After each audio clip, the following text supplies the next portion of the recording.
Welcome to the Lakers Fast Break Nightcap. Earlier today, Sean and I did the morning cap, an impromptu morning cap, and it looked like a lot of people liked the mornings. Or was it something that happened in Lakerland? Sean, was there a trade tonight, or yesterday, or today? Yes, there Yes. was. Yes, there Yes. was. And I'm gonna let Gerald kind of make the announcement since he kind of was left out this morning due to him getting rest because apparently All I'll Gerald. say is this, Joe. Okay, I am out of the office about 15 days in a year. And wouldn't you know, 2 of those 15 days, the Dan Hurley stuff hits. That was on Hawaii time, so you can't give me slack on that. And this one, just thought sleep in, everything's good, everything's fine, nothing to happen. And sure enough, the Lakers trade for a rotation player. There you go. Okay, so let me ask. I love how people are just like upping this more than what it actually is. It's Let just me because they're like, put the because ring on it nothing's now for the happened. Lakers. Nothing's happened in 10 months with this team. This is the first time they've done anything. But is that what's Anything. going on in social media? Like everybody thinks that DFS is the key. Like we're gonna win the ring now. That's funny. This is standard I've procedure heard for this. Laker Yeah, fans, guys. I've read This it. is standard procedure. However, wow. the one thing that you want to make sure of here, the benefit in what happened today is the fact that the Lakers got rid of a player in D'Angelo Russell that they don't have to roll their eyes after shots, after games, after quarters anymore. He was abysmal this year, and I don't think anybody could wait again for him to start shooting well maybe next year. It's over. The D'Angelo Russell experiment is over. They tried it a second time, and they still traded him back to Brooklyn. I hope he has a good career there. I hope he has a good life. He's not a bad guy, but it's official as of today. D'Angelo Russell has been traded with Maxwell Lewis, who was also a horrible situation in itself in terms of a selection a couple of years back, and then 3 second-round picks for Dorian Finney-Smith and some guy named, what was his name? Shake Milton. Shake, because no one can have a normal name in the NBA anymore. Shake Milton. Shake Milton, whom, by the way, guys, since you're mentioning what's going on the internet, you have Laker fans, and I'm sorry to say that my boys and my girls at Lakers ball, they're you know how when you go on YouTube, and I always call it the Luke Walton videos. You know where I'm getting with this? How if you go to Luke Walton videos, what do you think you're going to see in the video?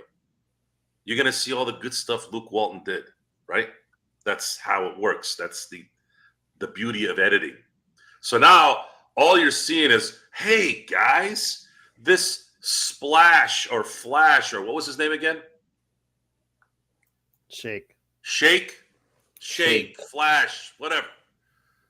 Shake Milton is supposed to be some guy that might help the Lakers. He has game. Oh, wow. He had 18 points the other night and 13 assists, and maybe he's going to be better than D'Lo. Oh, he's a poor man's John Morant. Like, just you're looking at these posts and you're just sitting there going, they're trying to squint hard, Joe. Dude, guys. Yeah. Guys, please, can you ease up on There's there is a toxic over enthusiasm when it comes to getting. He's a journeyman for a reason. Flotsam and jetsam in trades. I like him. Yeah, it's okay. I don't even know who the hell he is. Okay. And I follow the NBA. So how the hell, if Brooklyn didn't want him, why the hell is he going to all of a sudden be, he's played for several teams, Joe, already.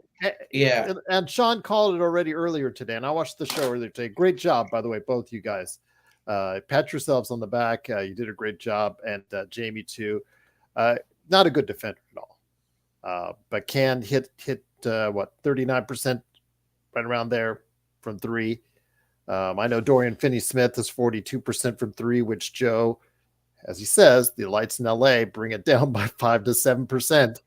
So we'll see how good it becomes then. But we get a perimeter defender, but 10-point scorer in Brooklyn shouldn't light the world on fire. Let's put things in perspective. But I do like the fact that they gained $3 million. That's, to me, is a big key right there, that they gained a little bit more flexibility on the cap. That's the big deal there. And they did get, again, a defender, because Rui cannot defend wings, and DFS can at least provide some resistance against wings. And you got a player who's also extension eligible as well. So there's flexibility with the player's contracts you acquire as well. Yeah. Well, again, what's ahead now is the Lakers now can look into a couple of their mistakes, and the closure is there. They've closed the second overall pick in 2015 that at that time had the highest percentage of non-bust between who were drafted that year. Karl Anthony Towns was first, Okafor was third, and Porzingis was fourth. That was the quadruple kind of back and forth on who's going to be what. And what ended up happening is the first pick lived up to that pick. The other three, one became an all-star, another became an all-star, but not really the franchise-shifting or franchise-changing player. And, of course, Joel Okafor was born a little too late for his skill set in the NBA.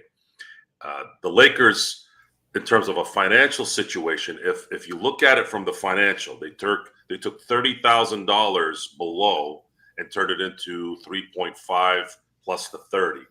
That right there, in terms of a business move, is good.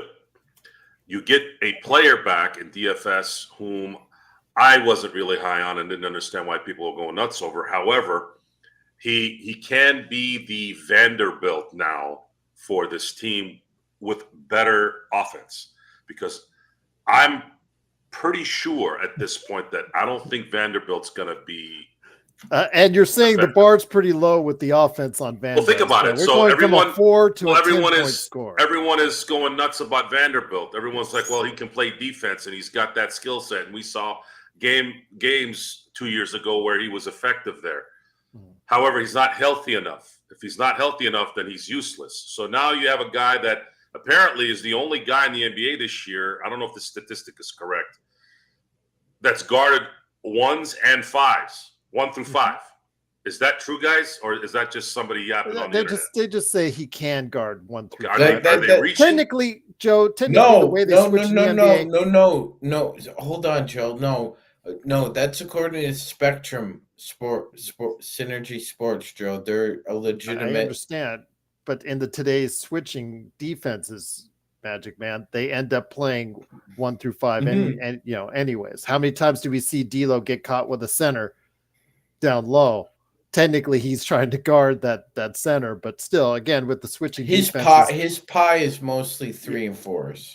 DFS is a more effective fit on this Gerald, team. That's not a strategic guarding philosophy. That's either bad switching or the opposing team taking advantage of. It happened several times. Instincts. Reeves or D'Lo was always getting caught underneath with a big, and it's still happening. But if DFS is out there, he would be much better as far as in a switching defense, because he can guard several different opponents. Yeah, again, 7-footers, he's not going to be able to play against. But if you got to get anyone from 6'8" to even the point guards, he can play effectively out there on the defensive end. Yeah, and if he could still hit 40% threes, that's a bonus, Magic. Absolutely, Joe. I like the fact that I personally think that they also did this to help Max Christie, to have another perimeter defender around. I don't think his defense is going to go anywhere, but this is just another indication that they the kind of defender they're looking for. If you play to Phoenix, if you play to Minnesota, if you play to Houston, they can switch on the perimeter. Christie and Finney-Smith can switch. Now, will it be effective? We'll eventually find out, but at least the options are there, Gerald, for JJ Redick to explore a mixture now of offense and defense. I know Stone Hansen on his Twitter at report_court was not exactly thrilled with today's trade. If you want to go read there again, I think it just puts in a player who can defend much better than what the Lakers have a lot of different options right now, but still not lighting the world on fire. This team is still not a whole lot better at the end of the day than it was beginning of the day. The only thing I worry about is I'm happy that they've got the flexibility, but does D'Lo's expiring $20 million, could that have been a part of a bigger deal for a number 3 guy? That's the question I have, because now that they don't have it, you start looking harder at using Rui or Austin Reeves in a trade now. Let's look at that from the outside. Don't look at it from the Lakers' sunglasses. Who's going to pick up that contract in return to someone of relevance to this team? Who would have? What are the chances of getting Sacramento or Charlotte, which is really the only 2 areas that we've discussed that have a third star that would work? Yet, what are the likelihoods of those 2 teams trading those players to the Lakers, and why? Especially considering there's better packages out there. The Lakers likely did this trade because I'm looking at it from a mental standpoint. I'm repeating this from this morning, but since Gerald's here now and a few others who weren't here this morning, it's frustrating when you have a guy that's got the skill set of D'Angelo Russell, and he played really well in the second half of last year and didn't play well in the playoffs, obviously, but there was only 5 games there, so you couldn't really get any kind of sense really of anything there either. But he played well enough last year to warrant another contract, which we were in support of because we didn't want to lose that money. And then the Lakers didn't do anything this summer, barely did anything in the draft other than wait for Connect to drop. And now he's not helping. If he had played the way he played in the second half of last year, this year, the Lakers probably win 3 or 4 more games. And look at the difference. If this parity in the NBA is now 3 to 4 to 5 games. It can make a difference between being an 8 seed or a 4 seed. Hell, last year, 5 games separated the Lakers from the 8 to the 4. That's nuts. Even when there was winning parity in the West in the 2000s, where a lot of teams were winning 50 games, even the 8 seeds, it was never like this. There's so much that's changed the last few years in how to prepare for the end. And right now, I'm starting to get a feeling that if the Lakers can luck into one more trade that could fulfill one major issue, because they really have 2, score and a big. They're not going to be able to solve both now for sure. But if they can solve one of those 2, then, really solve it, like the center that they get, if they get like a Kessler in some way, then, and even we don't even know if that's going to be a positive. We don't know. The guys. Well, you're talking about what you were talking about earlier today was addition by subtraction. Yeah, the psyche of the team was done with D'Angelo Russell. We can't keep watching him brick wide open shots when the offense was run perfectly. That is probably the most frustrating part about that is they get the ball down the court. They get the ball where they want to go down in the post. The post comes out to the 3-point line again. They go around, and then they're able to get guys to commit on the defensive end. All of a sudden, they have a wide open D'Angelo Russell brick. That guy has to make that shot. That guy makes that shot. It's an easy score. It lessens the headache. It lessens all the perspiration and the overall energy that they have to spend for 48 minutes, especially when you have LeBron there and you have guys that can't play up and down all game. They just can't. Even AD can't do it, even though he's still young. You get that out of the way. Now you have DFS who's going to put – now you have him as the Vanderbilt role on defense with a little bit better offense than Vando. That's his role. The issue now is you're going to have to rely on LeBron and AR to be the point guards the rest of the way unless you get another point guard. And that's where they're at right now. I know everybody's talking about Markelle Fultz, and we all know Markelle Fultz doesn't shoot. Magic Man, correct me if I'm wrong. One of the highest outputs for assists in a single game this season was done by someone who only had a short stay on the New Orleans Pelicans named Elfrid Payton, if I'm not correct on that. Yes, you are correct, Gerald. And he is available, I believe, because he was waived shortly thereafter due to a numbers crunch. Yes, he was. Availability. I'm sorry. The availability is starting to become a little bit more open now. There's news out of the NBA Central that players like Valanciunas, Malcolm Brogdon, Bruce Brown, Jordan Clarkson, Kelly Olynyk are going to be available for second-round picks. I was joking that Malcolm Brogdon would get injured reading one of the comments in our chat. He's never healthy. He's absolutely never healthy. If you get him, he's a big risk. I mean, all these guys, Joe, Robert Williams, he's a big injury risk as well. I mean, you got to take a chance. I understand that, but you start giving up those firsts. And you got to take a chance. I understand that, but okay, I hear myself in the. Who's got me on now? Somebody's got me on. I know I like the sound of my voice, but I mean, who's got me on there? Somebody's got me on.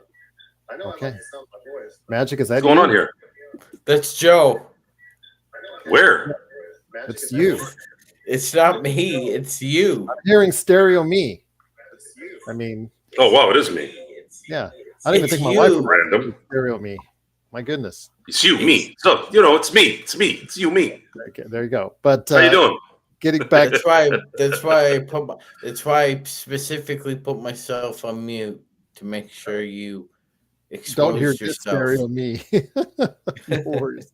But I'm just wanted to say, I mean, all these guys that are out there are going to have some baggage. It's just, what are you going to pay for it? I know you guys talked about the 3 second-round picks. It is contingent on that first one, on the 2027 second-round pick. If Utah doesn't get the Lakers' first-round pick in 2027, then they get that second-round pick ahead of Brooklyn on that deal, just to let you know, because it is a top 4 protected pick in 27 for that first pick. So just wanted to let people know that. So it is most likely the odds are going to be 3 second-round picks. 3. I also just wanted to say, give my 2 cents worth here. I heard Joe and some of our subs shout out to everybody in the chat right now. Almost there, guys. 17 Thanks more. for the support.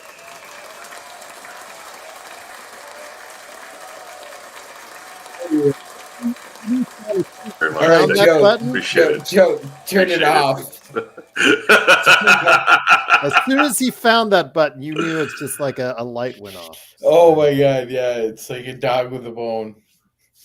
Anyway, Joe and some of our subs were talking about Utah and Danny Ainge, and Honestly, Gerald, Utah is just not a viable trade partner for the Lakers.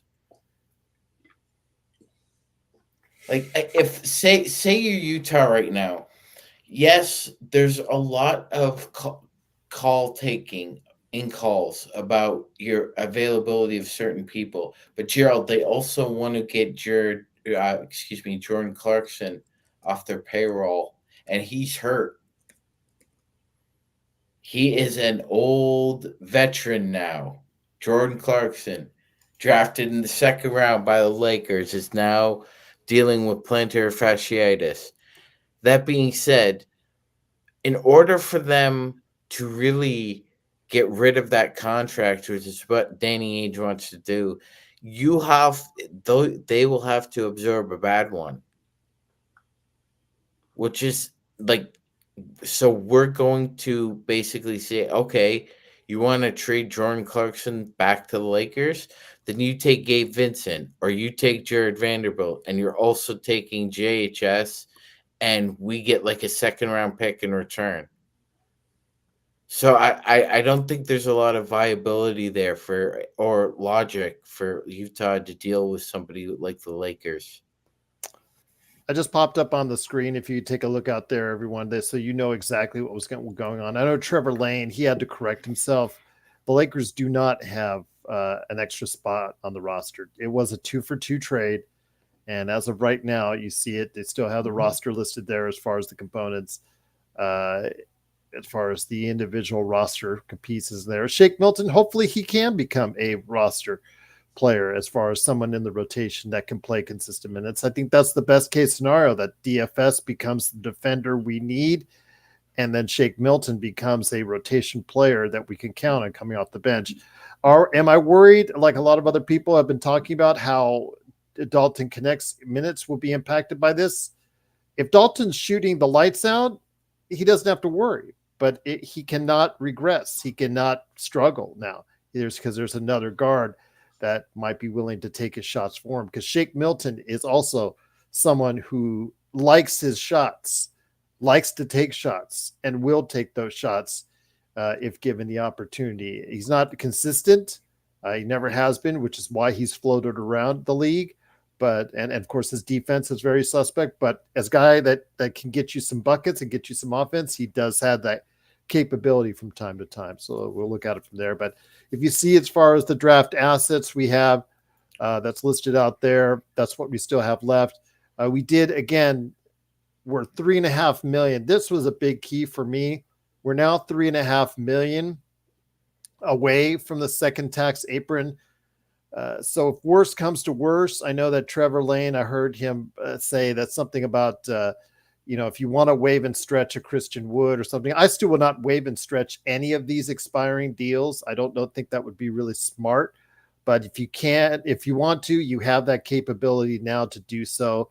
But I'd still like to say, again, 3.5 is a little bit more space, a little bit more room to work with. You still have to follow within the rules. As you see, if you go to apron rules, they cannot acquire a player using more than 100% traded player exception.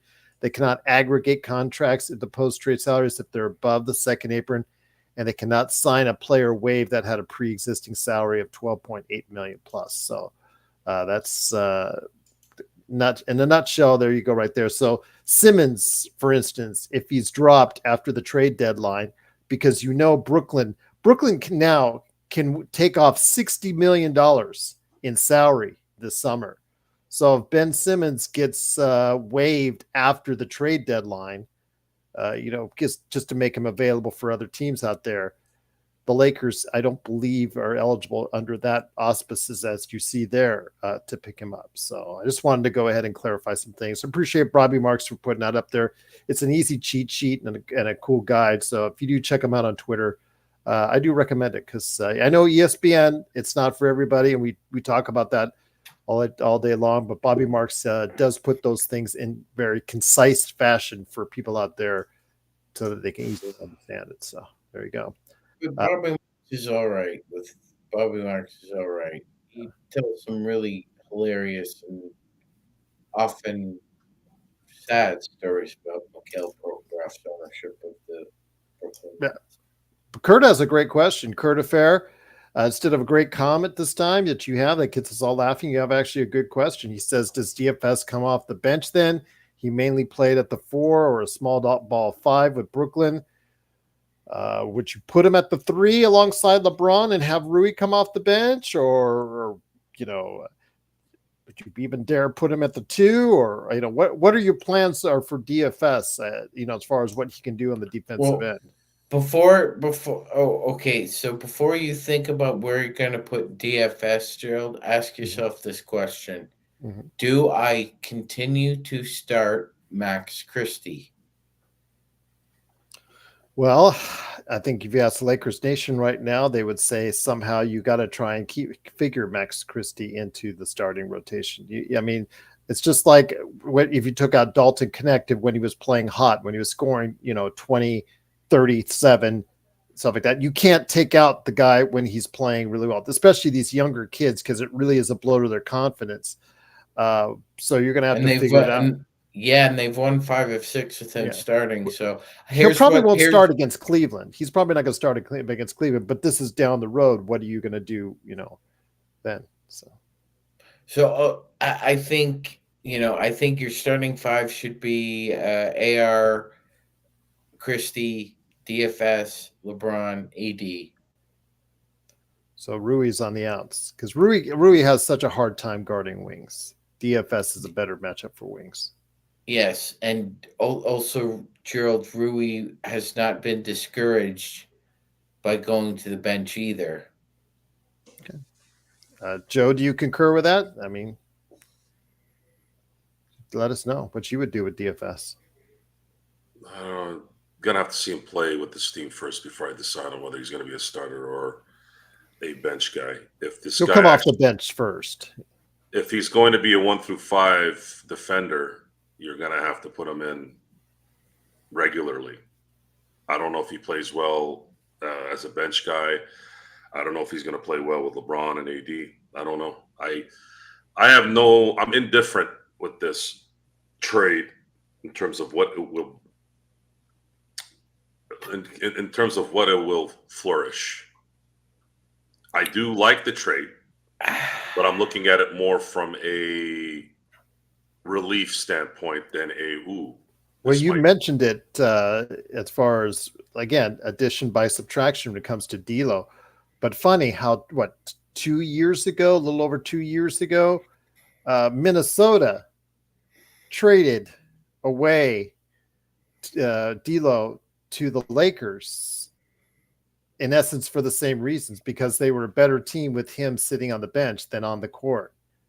And statistically they were. And obviously when Mike Conley came in there, he's old now, so he's not really as effective this season as he was last season. But when he came in there, he provided something different and unique that Minnesota really needed that time that D'Lo couldn't give him, and the statistics bared itself out. So in an essence, he's wearing out his welcome wherever he goes.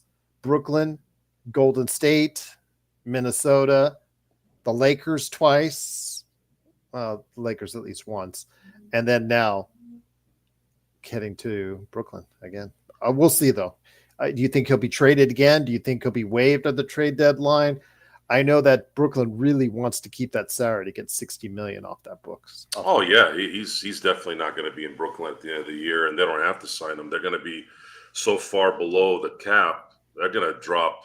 They just have to waive him, but they'll keep the. I don't think they need to. They're gonna wait because Jordy. I'm really pleased with the shout out to Team Canada. Jordy Fernandez has done a great job with kind of the lack of talent in Brooklyn, and they're not that far off from a play-in spot, Gerald. So they're not exactly waving the white towel. Well, there could be an issue with him, and I said it earlier. There could be a thing with him and Cam Thomas chucking up threes. So I wouldn't be surprised if D'Lo, if he's given the opportunity, will just shoot the lights out there because he's playing for a new contract, but still be waived after the February trade line. Because look, if they waive him after the trade deadline, Joe, they still keep the majority of that salary, coming off the books. the free agent class this summer is not very vast. I don't know what they're going to pick up this summer. 2026 could be a interesting summer if star players decide to opt out. So this summer, I don't know. I don't know what's going to happen this summer. There's not a lot of elite talent that could be available. And that's always going to be the question year in and year out anyways, because the system is trying to set up for the star players to stay with their drafted teams. And there's always the idea of credit and capital and how scarce it is, and it's about supply and demand, Gerald. Well, we'll see what happens, man. But Joe, I mean, you seemed okay with the trade. I'm okay with the trade. I don't think it's a bad trade at all. Again, you guys gave it a B+, if I'm not mistaken, as far as earlier today. I'd say that's a pretty big win. Again, gives more cap flexibility, gives the Lakers a defender, something they sorely need as one of the worst defensive teams in the league. Who knows? He might even stay around 40% three-point shooting. If he does that, that's a bonus. But he's just not an explosive scorer. He's just not a guy that's going to get you 20 a game. I think people got to be prepared for that. And it's about it's also about market viability too. Like take D'Lo. So at this point, D'Lo is a backup point guard, right, Gerald? At this point, yes. Okay, so let's take somebody like Tyus Jones. Tyus Jones was the best backup point guard for a handful of years.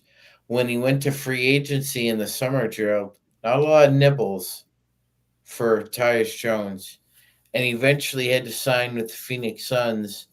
I think under market value, but that's what NBA GMs see backup point guards getting. So it behooves guys like Malcolm Brogdon and Dennis Schroeder and D'Angelo Russell to play well, or else they could be looking at a Tyus Jones situation where you think you're worth 12, but you're only being offered 4. Good point. I don't know what the infatuation with wingspans has been the last decade.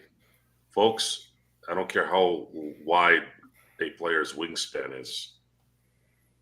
You mean long? Desmond, what did I say? Wide. Wide. Long. Wide. Long. Wide. Length. Wide. Not width. Girth. The So much for going clean.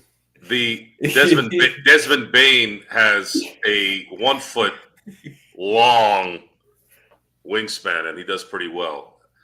I don't know. I don't understand the whole Couldn't contain infatuation yourself. with size and arms and legs and shit. Doesn't surprise me at all. The important part here is this team is going to have to mentally be above their talent. Oh yeah.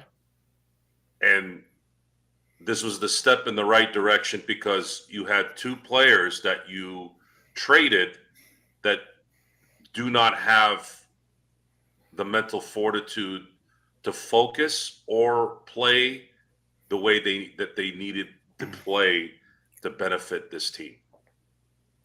Dorian Finney-Smith does one thing well, according to games that I've watched, minimal, and games that others who've watched him, especially Brooklyn fans, and that is his ability to guard players.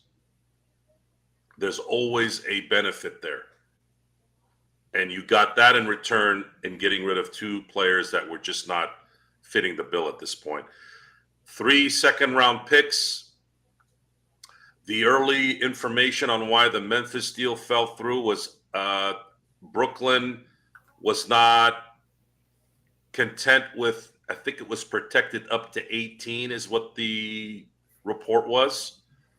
Memphis wanted to protect. I never heard any trade for a first round pick protected to 18. Like, what is that? Just some random number that they pulled out of their rear? No. Who protects-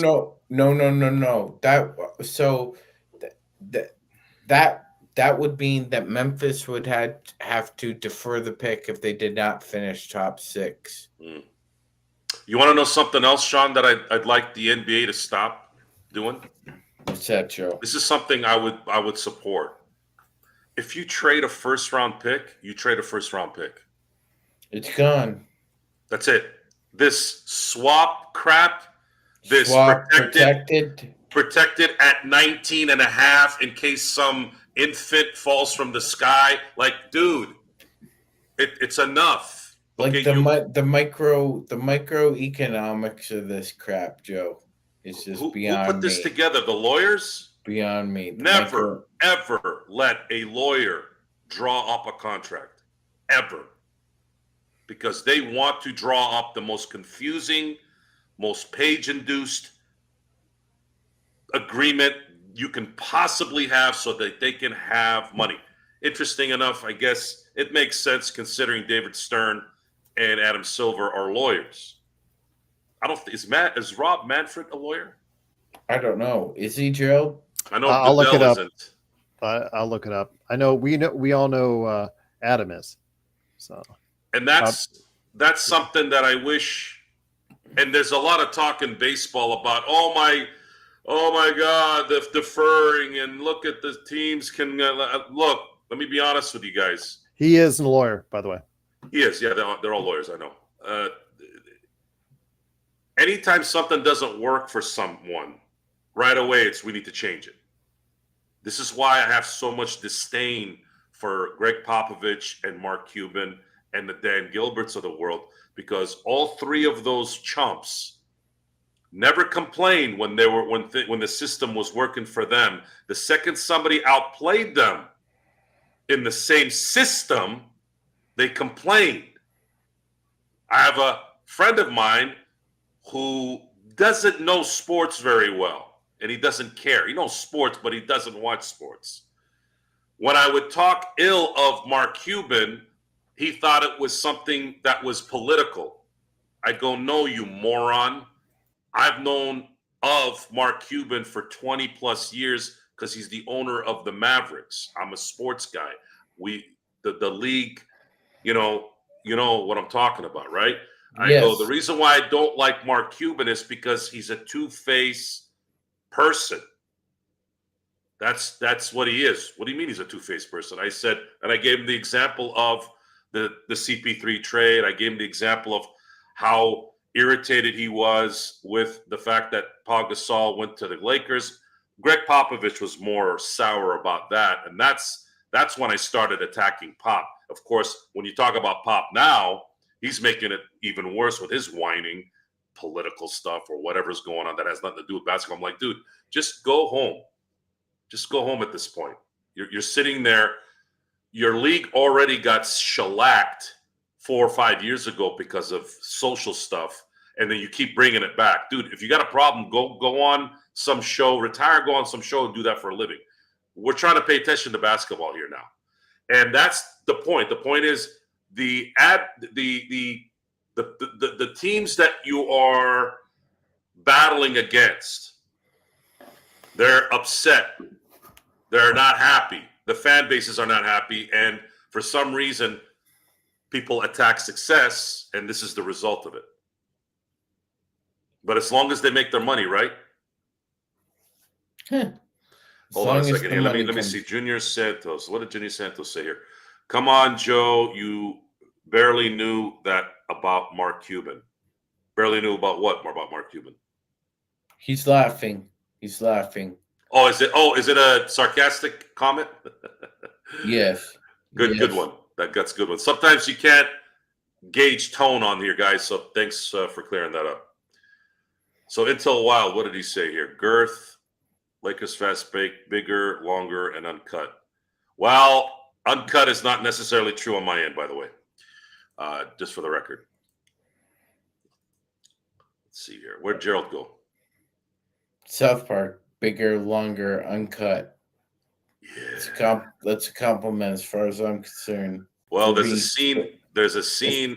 If we're being spoken in the same breath as South Park, There's a whew, scene in the uncut, bigger, longer one that's pretty hilarious, but pretty disgusting too. I'll leave it at that. I'm not much of Oh, a South yeah. Park No, guy. I was Yeah. trying to let you know that Kurt asked a great question on who do we think is going to be traded next. He had a list of players. I was trying to show you on that one. Where is it? Not sure why JJ would play Olivario. Okay, hold on. Where did Kurt ask the question? go Where is back it? up about 5 minutes ago. Really? Why don't you guys tell me? I just put it on there. I've had it on the screen for, Well, then do for it. 5 minutes. Well, you were talking. There you go. Who is the most likely going to get traded next? Gabe, Vando, Rui, JHS. Most likely Gabe and JHS because there's less years in Gabe's contract, and JHS is pretty much used fodder. Rui would be that would have to go in a package if the Lakers truly feel like they can get a third guy. And then Vando is useless at this point because the contract they gave Vando absolutely hitched that to the Lakers for at least a couple more years. Unless, of course, unless they give out a bunch of first-round picks, of course. JHS will be a $4 million expiring, just to let you know. Hmm? So he's expiring. $4 million expiring. Who? JHS. Oh, yeah. JHS is done. He's done ski. Let's look at But this. at this point, they're going to have to package a Rui or a Reeves into it for any major third star, Joe. And really, the only third star that's likely that's going to be available, unless something drastically changes between now and February, is going to be De'Aaron Fox. And there hasn't really been any noise out of Charlotte, but that would be the one guy that, because Charlotte's not really playing well, and are they going to want to get some assets for something again, rebuild in Charlotte again? You all know my feelings on Charlotte. Charlotte should have never gotten a second. I think if Jordan hadn't bought the team, I don't think they would have. I just don't think they should be in the NBA. I don't think there should be a team in Charlotte. I don't think there should be a team in New Orleans, to be honest with you.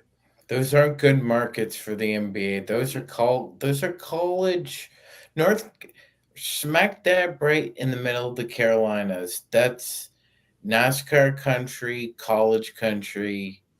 You're not gonna. It hasn't worked, Joe. You're right. Yeah, it's not. I don't understand. You already tried it in New Orleans the first time. It didn't work when they were the New Orleans Jazz. You tried the Charlotte Hornets originally. Then they moved to New Orleans. And then you brought in an expansion team called the Bobcats. I don't understand what was the hard on to go over there for some reason. What was it? What were they trying to get in those areas? And all that, was it the Oklahoma City thing? Why is Oklahoma City, which is pretty much in the same region of New Orleans, why is it work in Oklahoma and not New Orleans, Sean? Give me a logical kind of explanation there. Okay. All right. Two reasons. Okay, Joe. I used to live in the middle of a country once for a few years. Okay. There's nothing out there. There's nothing out there, Joe. This wind howling all the time. There's nothing to do out there. Except talk about who got a new haircut and how many head of cow do you have? That's it. So the rabid NBA fans in Utah and Oklahoma City, they're rabid because it's the only thing they got. So they get revved up all week for it. Like they do get revved up all week for it. Is that really what it is? Yes, of course it is. You know, we're all human beings. We need to let out some steam, right? Let off some steam, get a lot of anger and a lot of bad feelings out of the way, and that's when you hear it from other fans, and you feel it from the players too. That these people just get rabid all week for it. Plus, in New Orleans, you have so much other. Like the culture of New Orleans is different than in the middle of the country too, Joe. Like you have music, you have gambling, you have uh, nightlife, food. Like there are different cultures, like swimming in New Orleans itself. So you don't necessarily have to watch sports if it's not entertaining and boring because there's so much else to do in New Orleans. Uh, it makes sense, but I think who was it that said this? Hold on, I just read it. I don't know why I can't see it anymore. It's true that Oklahoma City has had a lot of talent the last 16 years. Their draft picks in the late 2000s were among some of the best that I've ever seen.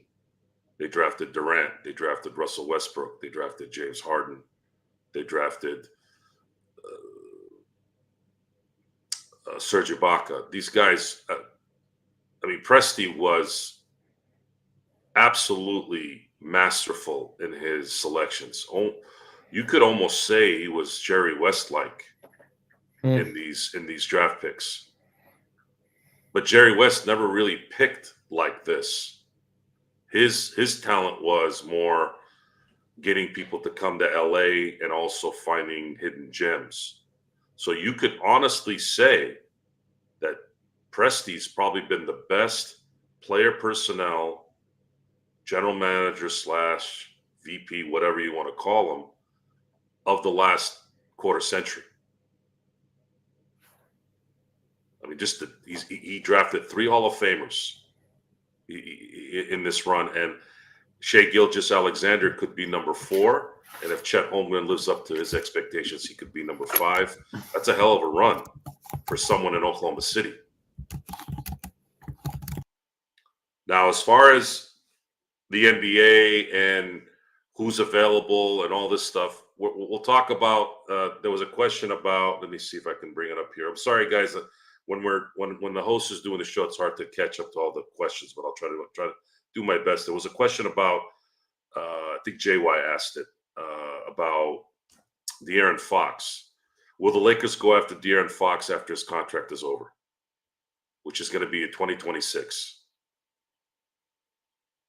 Likely will be the summer where LeBron retires.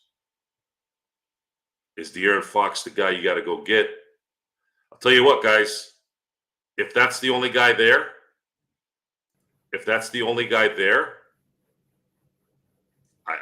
there's worse players that you can get. But I'm going to say this, and I'm going to plant the seed a little bit right now. It's probably not going to happen, but anything is possible, obviously. But I'm really going to be paying attention to Mr. Luka Doncic,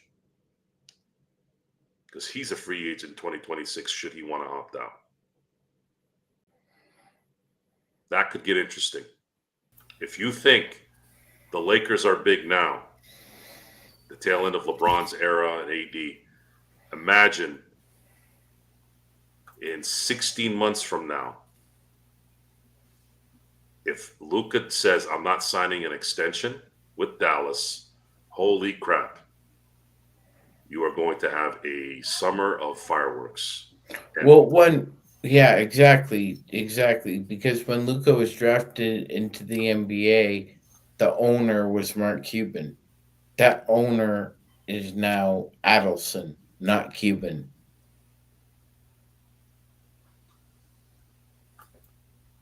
Okay. By the way, that's a good question for Robert when you're done, Sean. I'm going to answer Robert's, and then I'm going to get back to you, Sean. Don't forget that comment. Robert, welcome. Thank you for asking a really good question. If we had to pick, Sean, between LaMelo or Fox, which one would we pick, and would you give up Austin for the pick? I think Fox might work better with this team as it's constructed. Although LaMelo is a better scorer than Fox. I'd rather go with Fox. We've seen how Austin looks on this team on a playoff run, Joe. Twice now in 2 separate years. So that's basically, I mean, if Austin's playing great, but remember 1 month ago, you guys wanted him out. So, I mean, not you guys here on this panel, but a lot of the chat was like ready for him to go. In fact, I just noticed an article about his agent dropped something about, as far as on Twitter, about all those fans who wanted Austin out. So, I mean, again, Austin, great playing now during the regular season, but what does he give you postseason? If you're talking about what the Lakers look like in the postseason with Austin, we've seen how far that goes in 2 seasons. If you're going to be a star with the Lakers, you have to have a certain quality and personality, Joe. And Fox and Ball both have that. So that's kind of even. You'd have to be banking on LaMelo playing defense as a 6'8" guard. He can play defense if he wanted to. I don't mean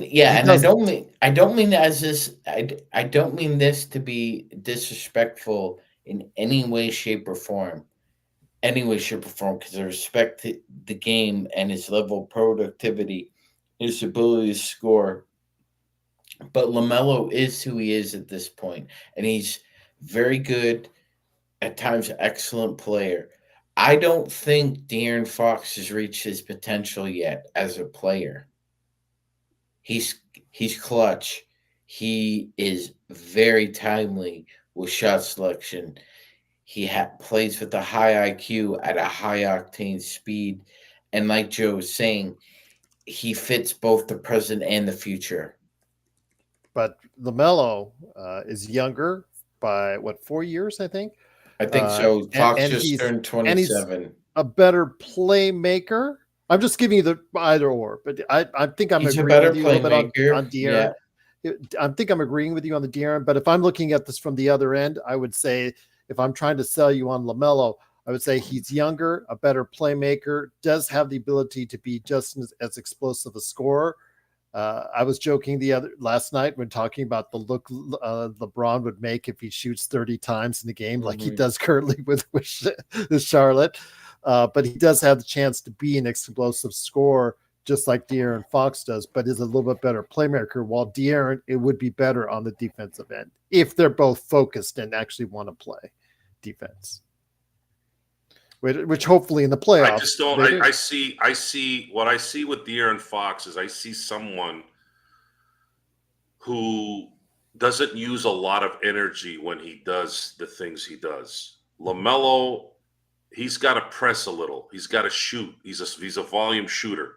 He's going to score a lot, but he's very AI-esque. And they both have limited. Scoring. They both have limited examples in playoff structure basketball. Charlotte had that 1 year, if you remember Magic Man and Joe, that 1 year Charlotte got into the playoffs. And then, of course, that one series in Golden State with Sacramento and De'Aaron Fox. So if you traded for either one of them, and Homelander said, I wouldn't trade AR, he's too good. Again, as he's been a really solid player, I still think, is he going to be a number 3 guy ever that you're going to be able to rely on, or that teams would have to fear in a playoff series? I think the book's still out on that because we've already seen 2 seasons of what he can do in the playoffs. But, if you wanted to go ahead and trade for one of those guys, Joe and Sean, we have very limited playoff examples of what either can do. I don't give a damn about what happened before. You tell me. No, I'm just telling you as far as you can get Fox for in a package with Reeves. I'm not even. You're not even blinking. Okay. Not even blinking. No. I'm just trying to play devil's advocate. I'm not saying I disagree with you. Pau Gasol was 0 for 12 in the playoffs before he got traded to the Lakers. He always ran into the San Antonio Spurs. And of course, he was by himself. Okay, there's a lot of factors in that discussion. Now, you put Pau Gasol other than after game 4 to 6 in the 2008 finals, Pau Gasol was as valuable a player could be playing the B role as you've ever seen in a 3-year period. He was immensely important, and it's. I'm not comparing it to what this is, but I'm just saying you can't. Basketball is a team game. The discussions of greatest ever, greatest era, this guy did this over here, this guy did this over there. You have to look at the circumstances of a team aspect, team enthusiasm, team coaching, the front office atmosphere. These things all play a factor. Imagine going to work in Sacramento every day and it's kind of dull, or you don't see enough kind of enthusiasm there. And then you have Mike Brown. I know he's a good basketball coach, but he's not a good kind of motivator or to get you kind of excited about stuff. And a lot of that stuff matters. Well, let me ask you this, Joe. And again, I'm playing devil's advocate again. I would agree with you on Fox, but let's say LaMelo Ball. Alan and I were going over in the summer, and he was in our chat now, because I know he'll remember when he and I were going back and forth on LaMelo. I saw a lot of potential, and I thought if they made an offer, cheap enough offer, they could have probably gotten him. Now that he's scoring almost 30 points a game, it's quite different. But what if you were to get a package offered to you, Joe, that included Nick Richards and LaMelo Ball? I know you guys mentioned it earlier today, but let's throw that out there. The Lakers are not. Alan still says boo LaMelo. You can't. Beggars can't be choosers. The Lakers want any shot at getting a championship in the LeBron AD era. They have to do whatever it takes to get that third star. And I wanted to put in one more thing, caveat. If De'Aaron Fox is made available, do we actually have the best trade assets to give to Sacramento for him? We don't have the best Houston assets anywhere, either for LaMelo or for Fox. Those two first-round picks will are not nice. trade them to LA. Houston could give up more. There's probably 3 or 4 teams that could give up probably better assets than we can, even if you included Reeves. Yes. I'm just saying. So maybe you would go the other way, and you'd want to lean into a different direction. I know Chicago, if Levine becomes available, a lot of people are going to be interested in him. Maybe you do go the way of a Charlotte and see what you can make there. If you're able to get a Ball Richards package. I like Nick Richards. He's potentially a double player, over 25 Why minutes would a Charlotte game. do that? Why? Yeah, they probably won't. They probably won't, Joe. Go ahead, Sean. I'm sorry. Because they potentially would do it because they have to make it. They have to make a decision. Mark Williams, their starting center, has a predilection of always getting hurt. That's why Nick Richards is there. But Nick Richards is too good to be a backup in Charlotte. He's too productive. It'd be like this. Think about it like this, all right? And I know this might be a bold statement, Gerald, but I'm going to make it anyway. If somebody acquires Nick Richards, you may be acquiring a Ivica Zubac like center. Everyone in the NBA would want to choke the Charlotte Hornets front office if they traded those two to the Lakers, because you're giving the Lakers two of the things they really. Well, we're not trading really for. We're not trading for Kai Jones. The league would flip. You're giving the Lakers exactly what they need. And when you compound that with the DFS pickup now, let's just hypothetically say that deal happens. It doesn't matter if you put in Rui, Austin's family, Rui's family. It doesn't matter. For sure those guys are in that deal, and they give up the 3 first-round picks. Let's just say they do that, right? Let's just say they do. So now you are between now and February, the Lakers got a 1-5,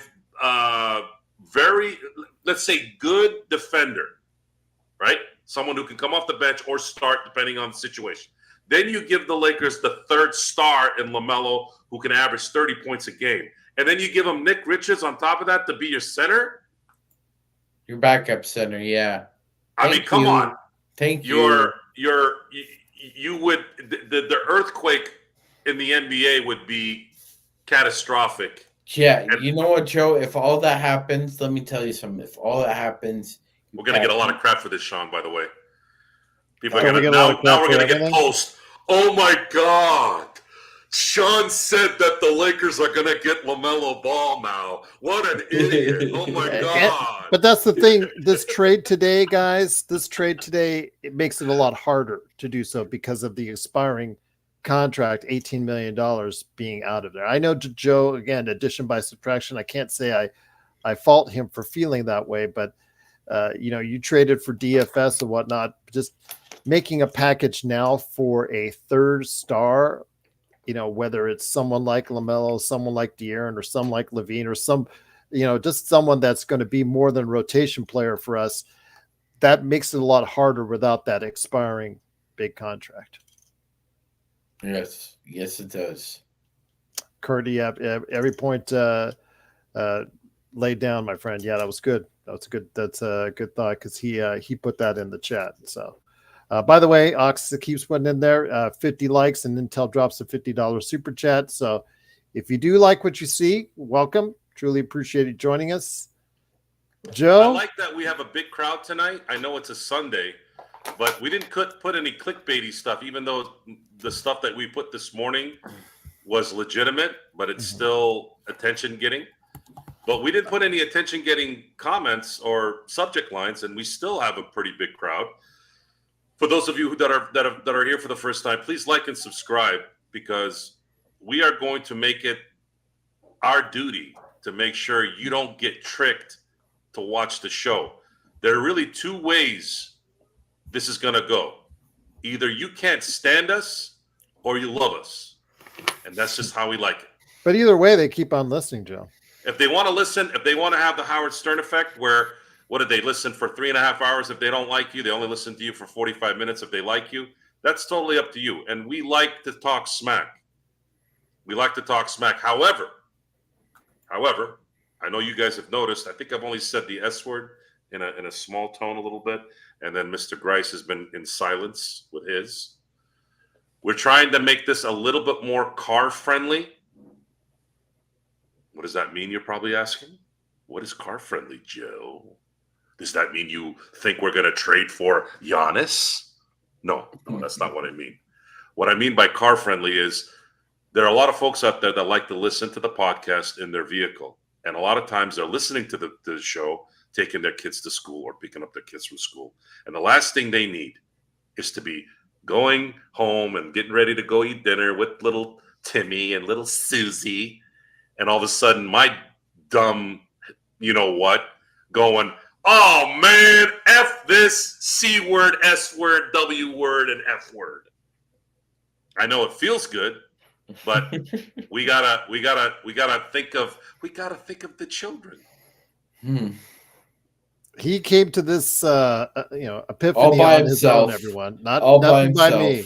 himself. It's not really me, folks. You know it's YouTube. You know it's the crybaby apples. Oh no, it's the TikToks. No. But Sean and I, our conversation on a movie star from the past got us in a whole heap of trouble on YouTube as far as our playback, like last week.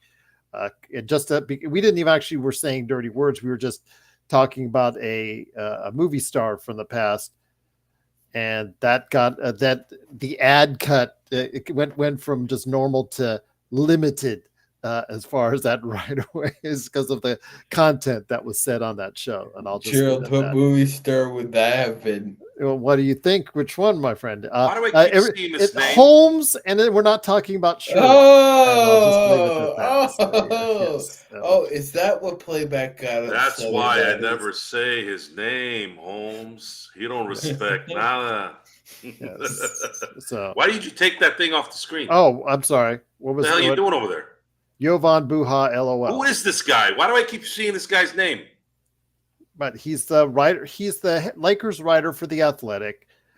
He's one of that in crowd. Remember the in crowd that I always talk about? You mean the in crowd that doesn't know what's going on? Well, in this case, yes, because he said a lot of things that he tried to correct himself on Twitter, because there were some people that were taking his context. He's like Chad Ford. He's like Chad Ford tried to redo his NFL draft years after it. And Buha's tried to backtrack off. Well, what I meant to say. No major trades coming along the way. And then he said, except for maybe one of the Brooklyn guys and maybe Valanciunas. And, of course, everybody took the part where he said there was no major trades coming along the way, and they roasted him for it. But, yeah, he is the lead writer for The Athletic. I think his stuff is also put on is it the Post or the Times in New York? Well, Buha is full of hoo-ha. So, again, he's just in that in crowd. He gets to interview all the Lakers. He just had to interview with Max Christie. So, it is what it is. So, and he does what we do. He's a competitor of ours, just like Trevor Lane, just like the Kamenitskis, Sliwa. It is what it is. I don't consider anybody who's already. They are my competitors. Baptized. They've been baptized in the. He does his own. Make sure YouTube you talk channel, only the good whole about 9 us, yards, Joe. Crowd. Buha just added his own YouTube channel this season. So yes, I don't care what he did. I'm just telling you, he's a competitor to me. No, I'm not. No competitor here. That may be for you, not for me. So let's see here. Danny, Mark, Joe is South Park humor. Obey my authority humor. Thorta. I don't know what that means. Tufso says, who else besides Fox and Ball could we think about for a good point guard? We're going to need one. That's available? That could be available? That's a great question. Nothing comes to mind. Could be available. I mean, you're gambling if you get Brogdon for like a second rounder, if you still have one left and available for the Lakers. Could be available. But he's been often injured throughout his career. And I joked that he would get injured reading those comments, but he does get injured quite a bit. So I do have my concerns over that. Same thing if you're making a trade, Joe, for Robert Williams. You're gambling on that knee. I mean, a lot of these guys that we've been talking about in recent weeks have been, a lot of them have baggage. Even Valanciunas, he's in his mid-30s. He's got a 3-year contract. I know that Washington got him specifically to trade him at some point in time this season. That was their intention. You could clearly see that. That's why they put that 3-year guarantee on them so they could go ahead and utilize him in a trade. So with that, again, it's going to be something we're going to have to take a look at, Joe. Yeah, I don't know. I don't see anyone. Colin Sexton would require lateral moves, and he would probably be in on a deal with Kessler if that was a deal that could happen. Danny Ainge would ask for, if the Lakers called Utah and said, we want to get Sexton and Kessler. I'm almost sure that Ainge is like, all right, give me your 3 first-round picks and then whatever matching contracts you want. And then Rob would be like, take a hike. At least I would do that. I said, you'll get 1 first-round pick. And then I'd be willing to maybe give one of the 2 starters, either Reeves or Rui, for that package. And then the rest is going to be the fodder we have on the side. Because you can't do a lateral move there. You can't gut your current chemistry, which is what Rui and Reeves has right now, so that you can bring in 2 guys that have to get acclimated to what's going on. And now you're not getting those guys that actually benefit in certain areas that help you win now. I don't see how that's going to work. Danny Ainge in Utah, unless Danny Ainge gets a brain transplant, I just don't see anything coming out of Utah. And there's nothing really coming out of Charlotte either.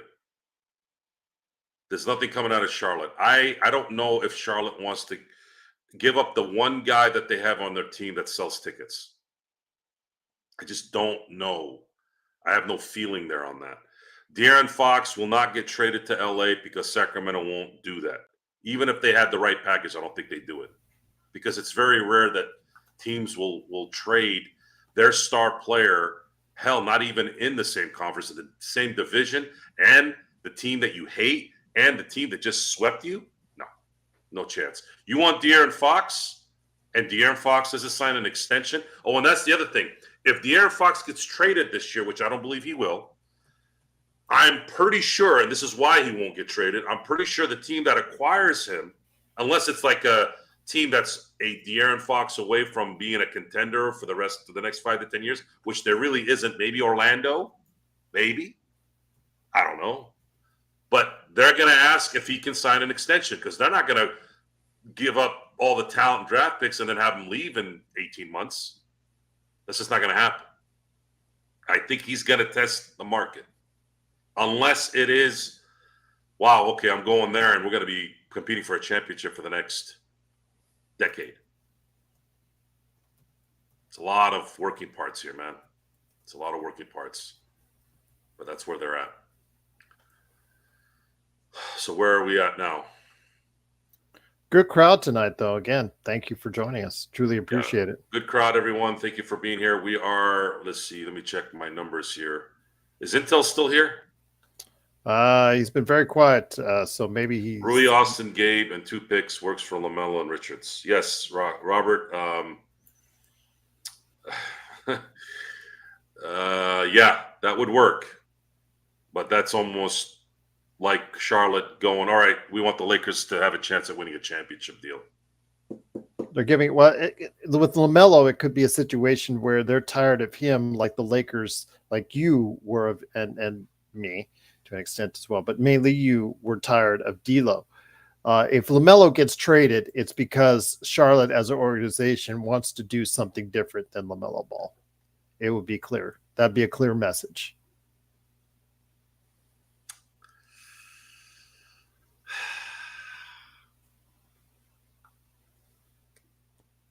I don't know. He's thinking. I don't know about that. What? I don't know. If I need Charlotte... I don't know. What does Charlotte do? What's their existence here?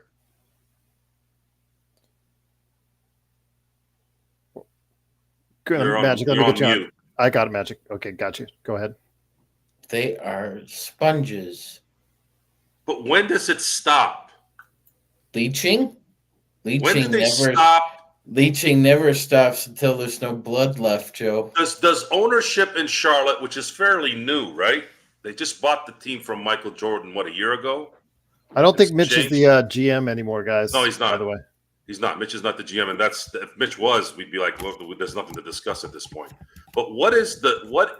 I want this to make sense because this is something that we have to understand and let the crowd understand, so they understand that you can't just go, hey, let's go get De'Aaron Fox. A lot of people don't read collective bargaining agreements or at least study it a little bit. No one really knows the culture of these teams. They're just so focused on what they see on SportsCenter, a box score, and the Lakers. Because on the surface, Joe, at Charlotte, why would you give up a 24-year-old 6'8" point guard who can score 30 points a game and get you 10 assists along with it on the books? Unless, like you said, the culture is just so bad with him there that it's time to move him on. You move a guy that can play ball. Is that your message to the fans? How about you need to bring more talent to play with LaMelo and Brandon? My brain went. Brandon who? What's his last name? Miller? Miller. Yes, Brandon Jesus. Miller, yes. So what is it? What is the point of going to a Charlotte Hornet game now? If every time you get some kind of talent on the team, oh, well, we're not winning, so we're going to blow it up again and hope for us to get a second overall pick again and just miss that first overall pick. Oh, they do get that first round pick. My God, how good would it be for them to get Cooper Flagg? But is Cooper Flagg him? I don't know if he's him, but I mean, at least initially. Are we going to be told again that this first pick is going to be juicy? Because really the only number one pick the last decade that's been relevant in a possibility of being an all-time great has been Wembanyama. And Sean, we did a show not too long ago about the first overall pick and how since the inception of the draft in the NBA and the draft and the NBA in general, that the first overall pick doesn't actually bring you a lot of riches. It's a very rare player that does that. And even the guys that did win end up leaving. I think Tim Duncan is the only first overall pick that played his entire career with one team, and they became a Duncan dynasty. They became a dynasty for that player. I want you to imagine that. The draft started in 1947. The NBA started in 1947. Since 1947 till now, Tim Duncan is the only first overall pick that stayed on one team that was the first overall pick, and they became a dynasty. Kareem, first overall pick, won in Milwaukee 3 years in, but then left. Wilt went to what? 3-4 teams? I know one of those teams ended up moving cities. Shaq didn't win in Orlando, and he left at some point. Michael wasn't a first overall pick. Kobe wasn't a first overall pick. AI didn't win any championships. I mean, if you go and look at the history of first overall picks, that first overall pick, it's not as big as we think it is in terms of longevity and being an integral part of a run. So I don't know. I know I'm kind of veering off here a little bit, but let me read what Scarlett says. Got to prepare myself a little bit. Hold on. All right, hold on. Let me get comfortable. Watch out, Scarlett. Here it comes. All right. Scarlett and Blue. I think the trades available to the Lakers are getting slimmer. No crap. Lakers don't have enough assets, really. And the available, Dr. Evil, available players do not meet the Lakers' needs. Are you going to tell me next that the sun sets in the West?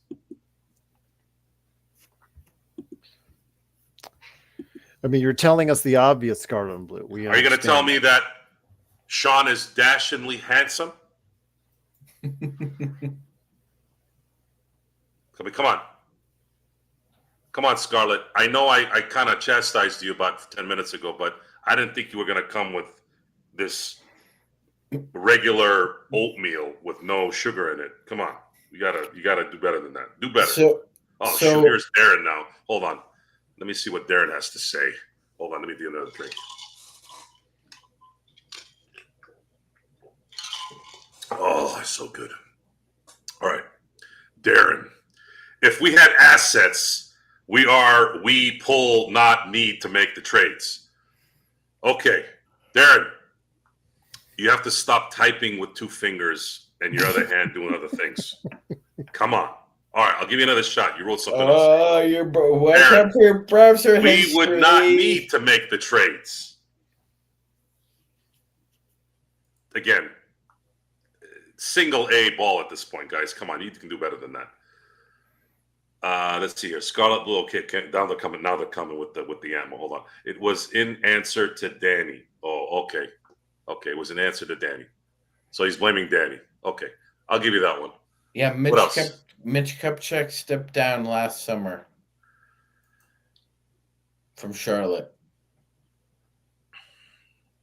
Thought so. Speaking of $7,000, where is $7,000? Did he finally become $500? $7,000 is extinct.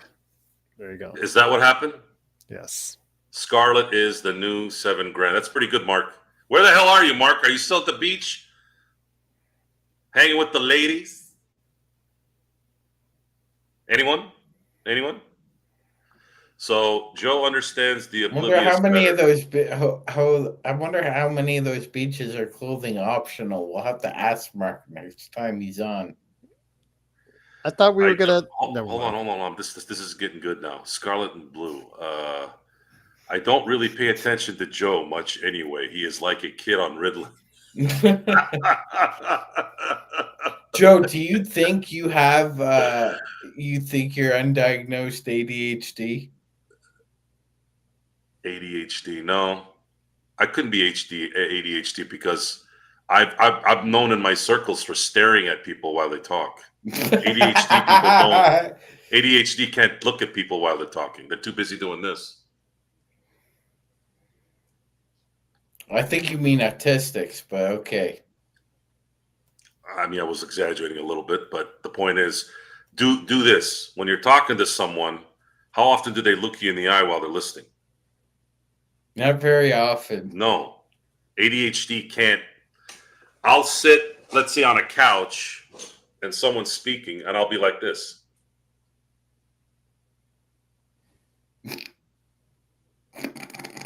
Oh well, that's a good point. I understand this. However, the area is very clean, and therefore there is not much work to do there. And that's usually how the conversation goes. I won't. You try and make things as uncomfortable. You try and make things as completely uncomfortable as possible. I'll ease off when I talk. I won't be like, so Sean, this is going to be very easy because it's very clean. You don't need to do much work. If I look at you like that, it's very uncomfortable. However, you can get away with staring right in their eyes when they're speaking because no one is going to sit there and go, hey, can you stop looking at me while I'm talking? But if you're sitting there like, hey, so what are you going to do tonight? Are you going to go anywhere? Are you going to go fix that thing? Are we going to get this? Are we going to get that? Like, they're going to be like, hey, man, come on. He's up there. Come on, you're all up in my face. Right?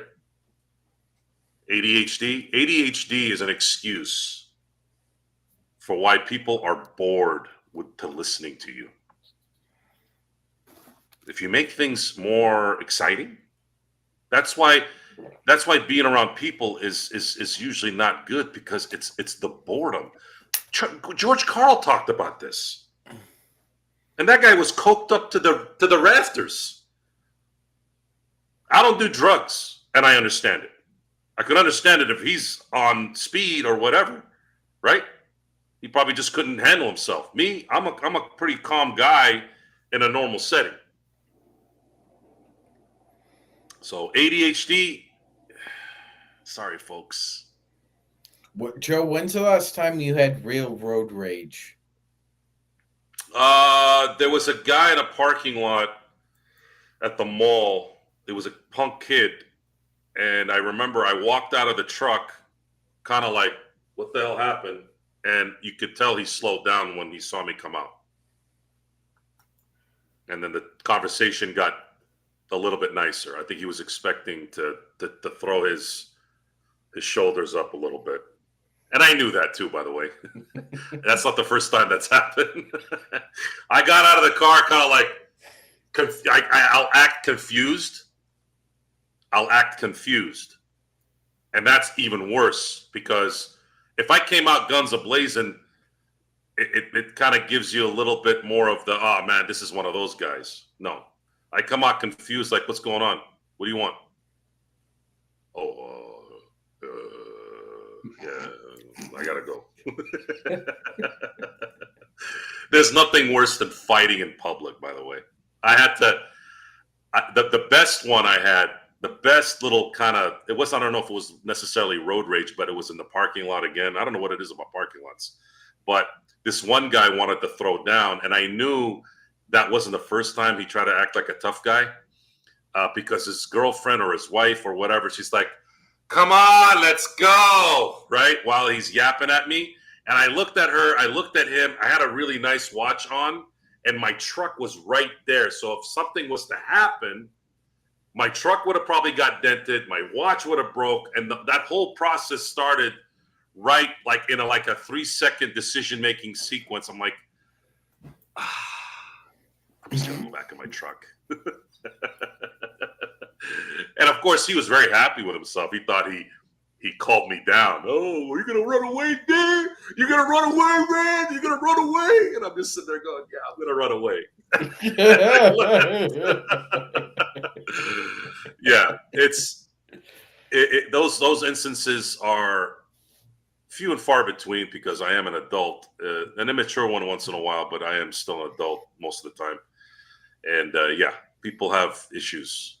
They have, I don't know, and they want to prove something. But just make sure. I'm a nice guy when it comes to that stuff too. I'm not a psychopath. So it's you know, if it happens, I usually try to make the right call on that. I don't like to get myself involved with stupid stuff because if I punch that guy, his head hits the ground and cracks his head open. Now I got to deal with this freaking guy and his family. Now I have everything in a And trust. lawyers.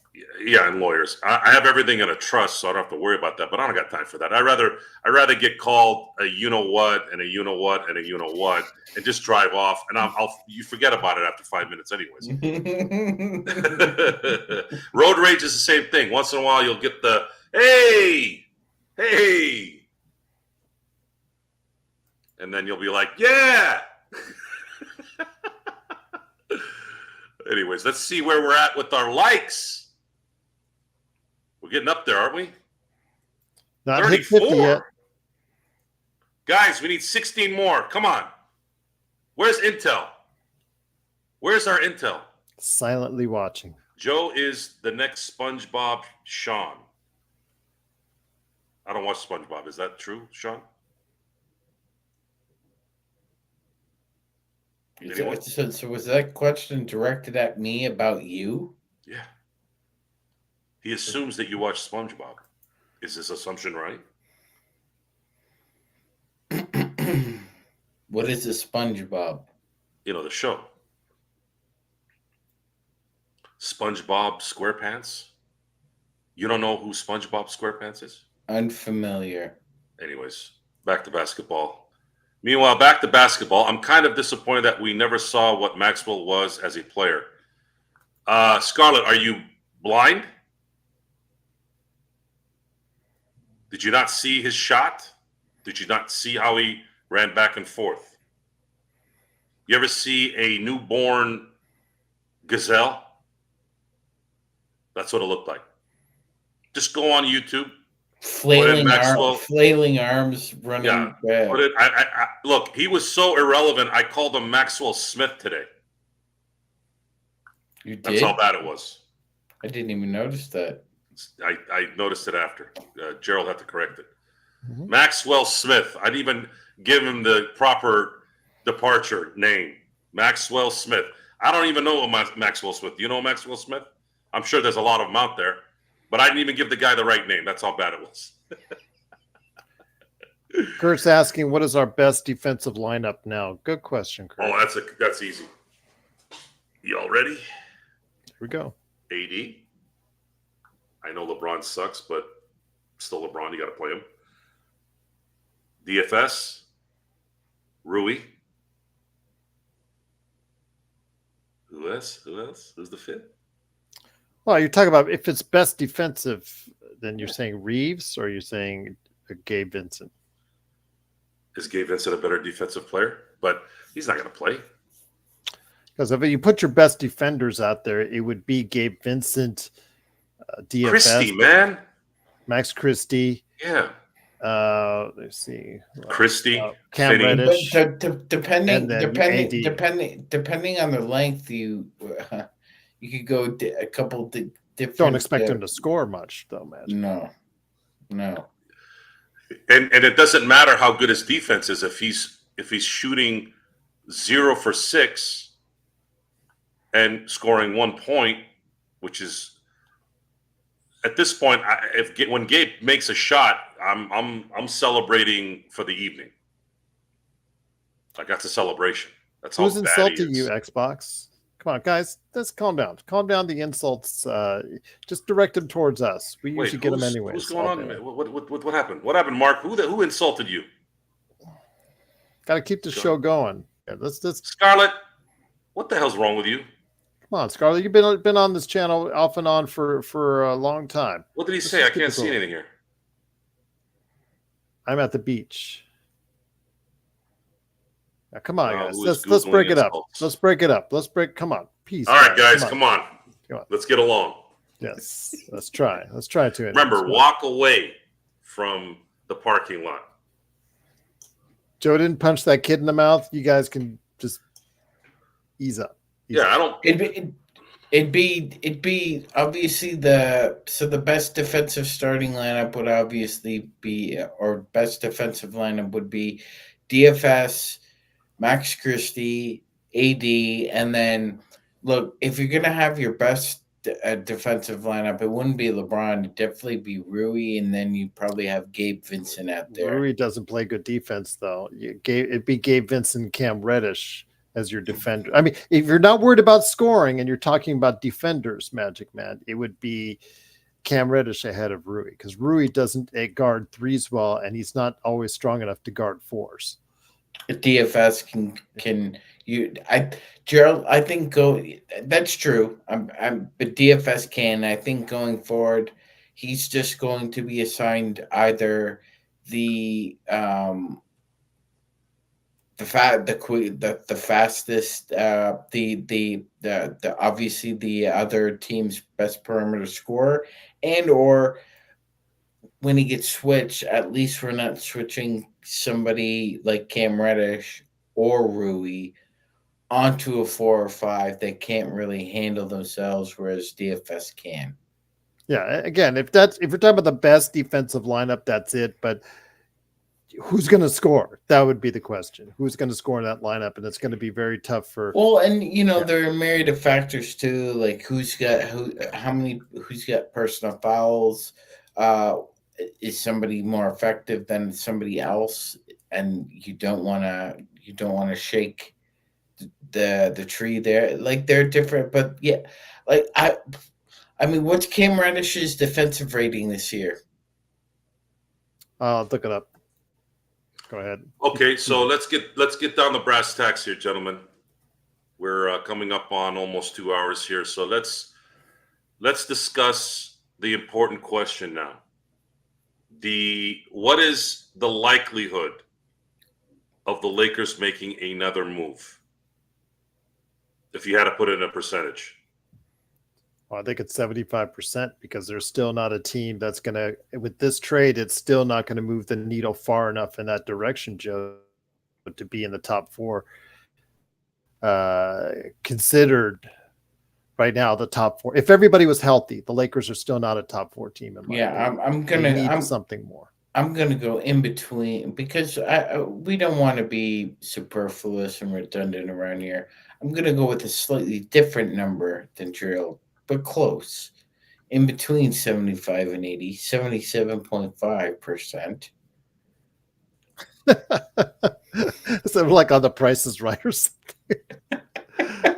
By the way, his defensive rating, Cam Reddish is 114.4. Okay, that's probably one of the best on the Lakers. So there you go. That is correct. When you got the 21st ranked defense in the league, that's got to be one of the best on the Lakers. So 77.5% that another move is made. I think it's closer to 80. Lakers all day. I sent you the email for the link, Matt. If you still want to come on, you please hurry. So because we got 20 minutes or a little over 20 minutes to go. Lakers all day, so you can come on and chime in. So yeah. I'm seeing 75, I'm seeing 80, I'm seeing 95, I'm seeing 100%.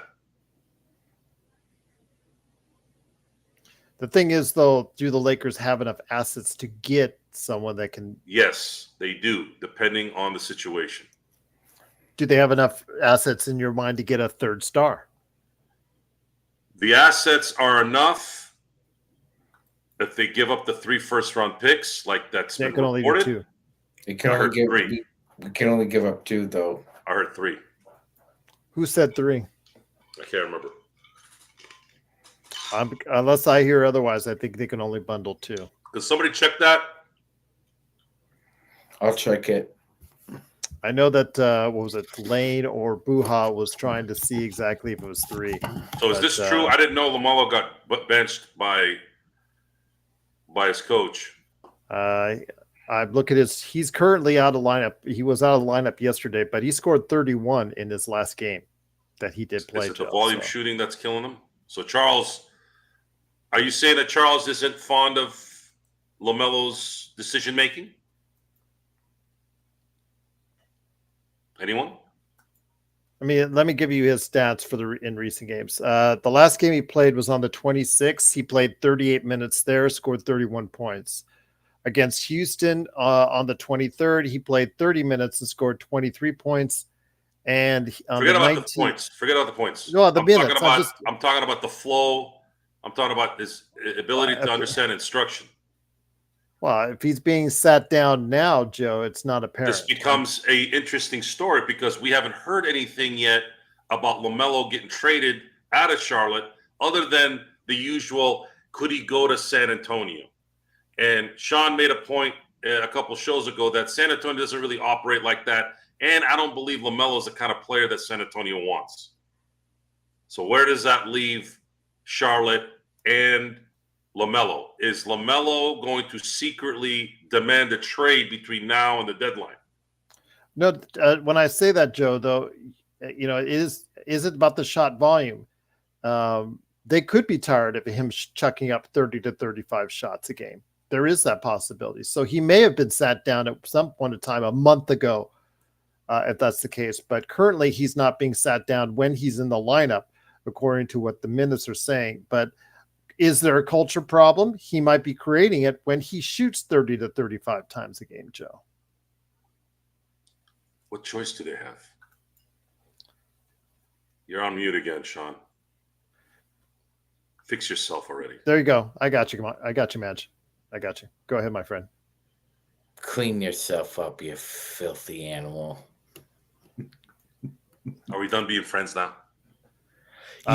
You can't trade consecutive first round picks. What's the third that I heard? I don't know. Where did you hear that? Hold on. Let me look. Gerald, take the show on a little bit here. To answer Darren's question, I thought I mentioned it clearly before, but if you haven't, I'm in Seattle in a Airbnb right now is where you're seeing me. What's the difference between an Airbnb and a Verbo? It's not like Coke and Pepsi? Something like that. They both try to tell you there's vast differences, but I've never used Verbal. I've only seen Verbal and looked at some of the pricing on Verbal. Like Xerox? Yeah. Danny, I was waiting for Lakers all day. If Lakers all day doesn't come on in a couple minutes, yeah, Danny, we can have you on for just a couple minutes. No, we can't have Danny on. Can't have Danny on? Okay. No. All right. Just kidding. I'm just messing with you. Oh, okay. Well, Danny, I guess you better come with some good stuff, Danny. I don't want to hear about the South Park stuff. See, Gerald? See how... Yeah, it's getting better. Hold on. Hold on. Here it comes. For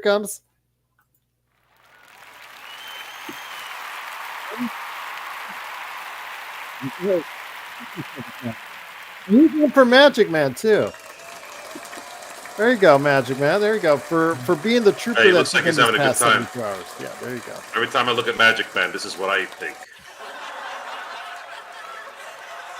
Yeah, he said he wanted to come on the show earlier, Jeff. I just told him to wait till 9:30, but I guess he hopped on your channel instead. So, yeah, he's welcome to come. I sent him the link already on that. Jeff talked about the Lakers tonight? Yeah, he conveniently did. Yes, I did see his channel. You like basketball now, Jeff?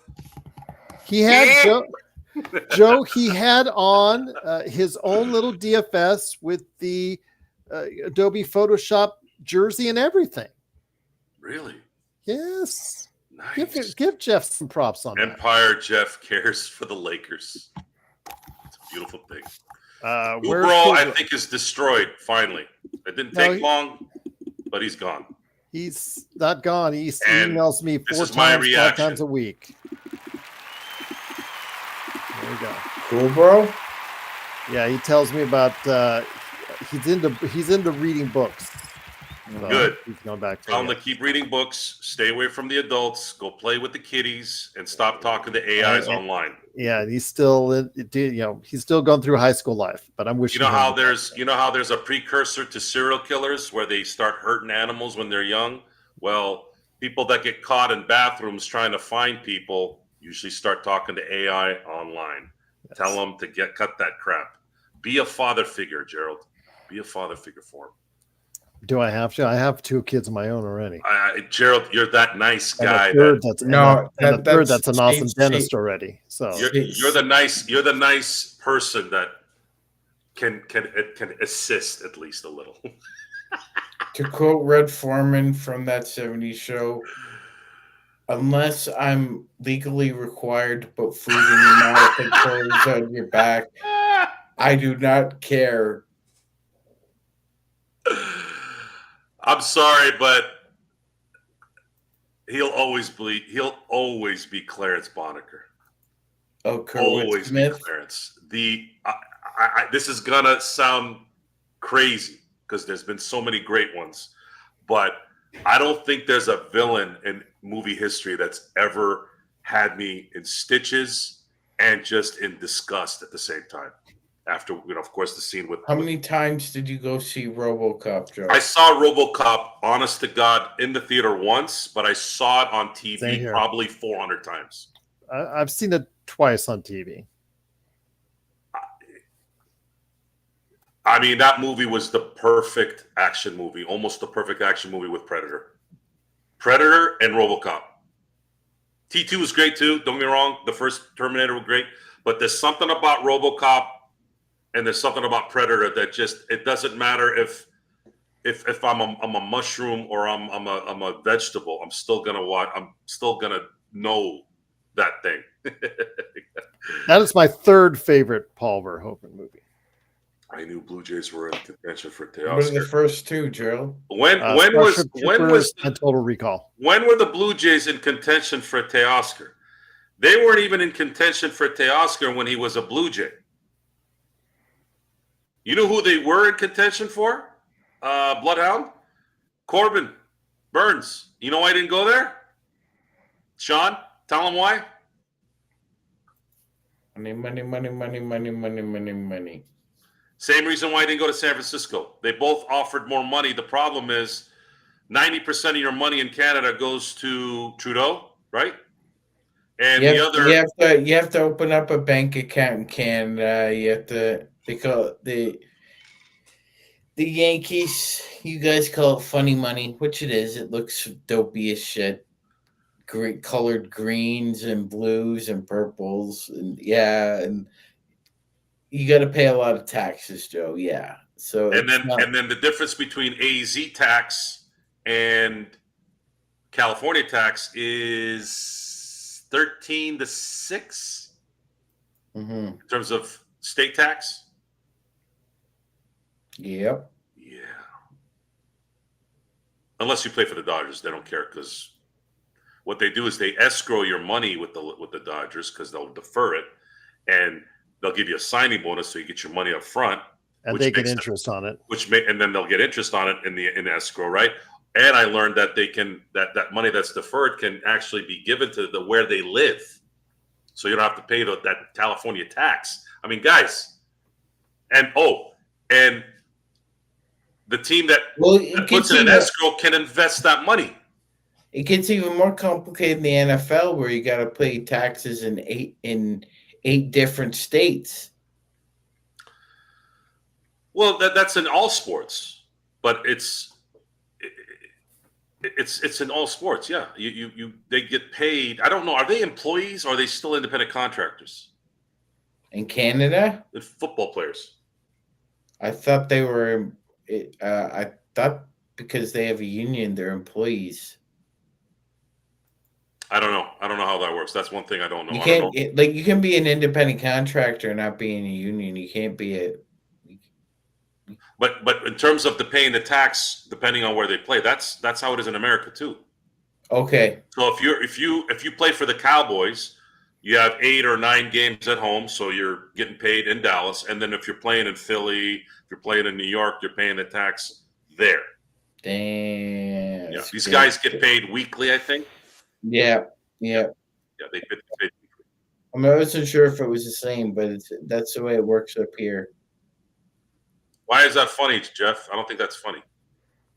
I don't like your humor tonight about football.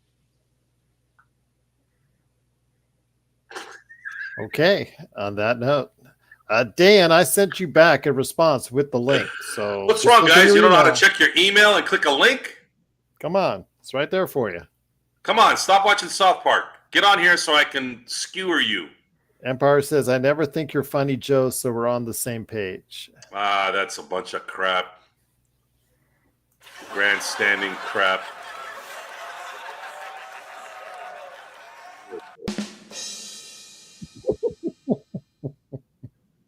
Shoot. We found a new toy, everyone. We found a new toy. Yeah, it's not enough. I need some more of my own personality stuff. This stuff Dear is God, more. help us all on that This one. is like old Comedy Store responses. Darren says, "I voted against that. Do the Lakers and Dodgers could attract to pay? So I'm assuming the Lakers and Dodgers could attract pay. Put your back into it and get to work. I voted against that, dude. I think he meant to say so, not do. I voted against that so that the Lakers and Dodgers could attract players. Voted against what? Was there a proposition or some type of ordinance that Prop 21. Intel's What the back in hell the are chat? you guys talking about? By the way, Intel's back in the chat. Pick up Intel. a new. Why don't you help yourself? You're talking about Cool Bro helping himself to some textbooks. Why don't you help yourself to a few newspapers and keep in the loop, you knob? Yeah. For a you want week, he was smack you? arguing with me back and forth. He was trying to find every other fantasy series IP that telling me that was better than Lord of the Rings. And I'm just like, no. That's an opinion. All right, Dan is here now. Let's Let me see go what ahead. Dan has to say. Can you bring him Try on? not to screw this up. Go Yeah. ahead. What do you want? Is he on yet? There he is. There you go, Dan. What's Speak. up? Dan, you're on with us. Can you hear us? Millionaire tax? What is Dan. that? That would make people not come if you voted for it. Darren, are you? Dan, are you there? Not anymore. You gone. There This you is go. the Lakers Fast Break Nightcap. If you're going to come to the Nightcap, make sure you have a cap. Intel Dan likes to night. call us Uncle Joe, Uncle Gerald, Uncle Sean, Uncle Magic Man, Uncle whatever. I I'm guess sure I Uncle's like better that, than but oh well. We get called a lot of things on Sean the show. just Not sitting all there of us waiting to good. erupt. I'd be called worse by better. Yes. Dan has an initial as C. Tough So is asking if we can win the game on Tuesday, No. which is something we should preview. No, we're not. So it's like, no. We're probably going to get work, guys. It's science. Can you hear us now, Dan? Dan, are you there? Cowboy Nation. I think there's a possibility we could win because a lot of times Joe Soro is just full of the same hot air that he inhales in his body. Mhm. They will be coming off a back-to-back. They are, yes. That doesn't matter. They usually play worse. Teams that play It does matter. It does matter because they're playing a back-to-back, so that does matter. Let's give it one last shot. Dan, are you there? Dan, are you there? Dan, are you there? Okay, not today, Dan. Doesn't look like it's going to work out for you, my Folks, friend. this is a live stream. Sometimes it happens. It's happened No, to it doesn't. me. This is terrible. It's Don't happened to- don't ever Please come on this show Don't, again. don't interrupt me again. Empire's F says Joseph Soro. Yeah, hot air. You're gonna see hot air one day, and it's gonna be the hot air coming from the wind. Hey, Empire Jeff, he threatens you like he threatens me. You What do you know? mean when I cut the rope and you go up in the air balloon?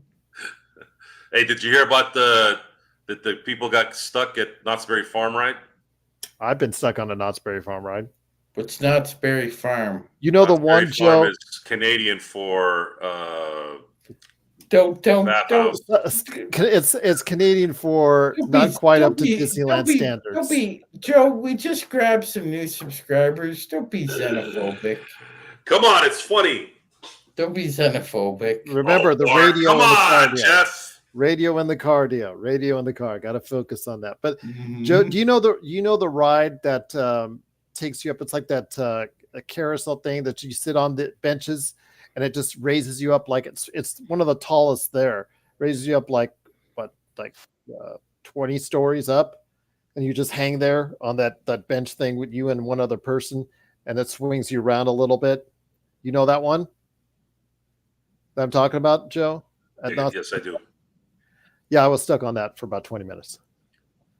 Yeah. You know, they shut that. The last time I was there, they shut that ride down like 3 times. Up in the air, Gerald.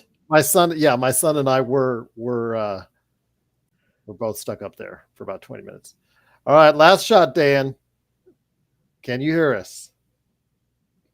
Dan, are you there? Well, going once, going twice. There's this great talk studio, Joe. It's called. Oh, Yeah, that's there. Hit that again. There you go. There's magic. All right. All right. On that, we got 10 minutes to still talk about the trade, how this helps the Lakers. well, the question was the trade is the trade. We've talked about it for what 4.5 hours now. Yeah. We It's barely right touching now. the subject. The question was, what is the percentage of them making another deal before the deadline? And a lot of you think it's pretty high. I think they have no choice. They're not a substantially better team by today's trade. I think it is more like what you said, Joe. Addition by subtraction with getting rid of D'Lo as a negative force on the roster. That's right. So, and Joe's now having issues with his internet. So there you go. Maybe that's Dan providing some revenge there, Magic Man. I think it is. There you go. think Okay, it he's is. back. Yeah, Oh, your the router went crazy again. Pinhead is back. Yes. Empire says the Lakers will do another move in the next 7 to 10 days. Oh Mark yeah, that, how do you Joe. know? Mark that. Just that's a bold. How the that's a hell bold do you know statement, this? Jeff. I like that. I like that, Jeff. The great Karnak. Hold on, let me take a picture of it. If you're wrong, He's wrong. He's wrong. I'm coming on your show, and I'm taking that picture with me. That's a bold statement. I like that, Jeff. That's a you're out there going out there with that statement. All right, there you go. The Lakers broke the seal. Once you break the seal, it's on. So did the NFL release the schedule for next week, Joe? Because it looks as though the Lions and the Vikings are going to be the Sunday nighter for the division. Mm-hmm. I think Gerald is gone for now. Probably had to go use the can. Yeah, and we're getting close. Can you guys make up your mind, man? I'm still here. That's me, not Dan. So I just can't keep my camera on. Are you going to be on the show or not? Anyways, I'm still running it from behind the scenes. Good. Intel, we're trying to get to 50 here in the next 7 minutes. Where are we here? We're still at 39, at least from what I'm looking at. So Gerald went to a grunge concert in Seattle. I'm assuming they still have that in some small parts, but now it's more a lot of millennials, a lot of things, activities, places, restaurants, shops geared toward younger audiences. Like Magic Man, he'd fit right in. He'd fit right in here. You calling him a grunge? Calling him a young man. Yeah, Sean? Yeah, he says he's 40, but I think he can get away with hanging out with the millennials. Why? Appreciate that, Gerald. And by the way, Joseph, they have released a schedule, and your Steelers are playing again on Saturday. Do they beat the Bengals though? Well, I don't know, but the entire AFC North is playing on Saturday. It doesn't look good. The For Steelers 8 p.m. 8 The Steelers p.m. came back down to earth because they started playing teams that were top notch. The Eagles, the Ravens, and of course the Chiefs. I'm predicting they're going to lose on Saturday, and they're going to lose the first playoff game. There's a chance they could win that first playoff game if they play someone like the Texans. And you guys call us negative on the Houston. Lakers, man. Yeah, Joe, Houston's leaking oil. The Steelers could beat the Texans. Mm-hmm. But if they end up playing, if they end up being a 6 seed and playing the Ravens,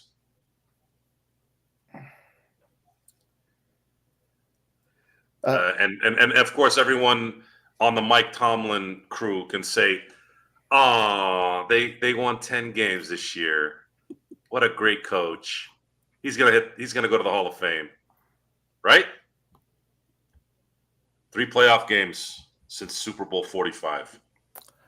Ali, For those of you who don't know when Super Bowl 45 was, it was February of 2011. there you go. 3. And by the way, during that time, he had a top 5 quarterback for the majority of that decade. He had the best receiver on the planet for 5 of those years, and he had the best running back / receiver for 3 of those years. I want to go ahead and before we put a button on this show, as you would say, combine Ali's and Darren's comments because he's talking about it creates space to make moves, which is true. God, I hope they don't wave and stretch someone now, like a Christian Wood or something like that, and waste some of that space. I hope they don't. To be fair, I don't know much about Finney-Smith, but apparently he's a good shooter and defender. Yeah, he's shooting a 42% from 3 this season, and he's also, was especially in Dallas. He was a very noted defender. Not as much on Brooklyn because, as you can see, the results with Brooklyn, it's there. But Darren said it's easier to put up numbers on a bad team.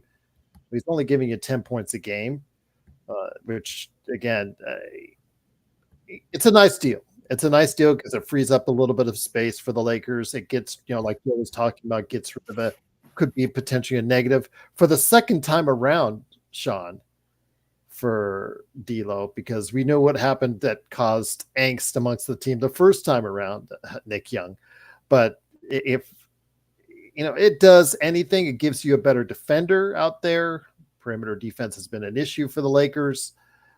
It does give you someone who hopefully can still retain that shot, although Joe and many others have theorized correctly that once they come to LA for the bright lights, it's suddenly for their shooting percentage. So let's hope that he defies that trend. But he's not a scorer by any stretch of the imagination. He's only, again, if you're only scoring 10 points a game on Brooklyn,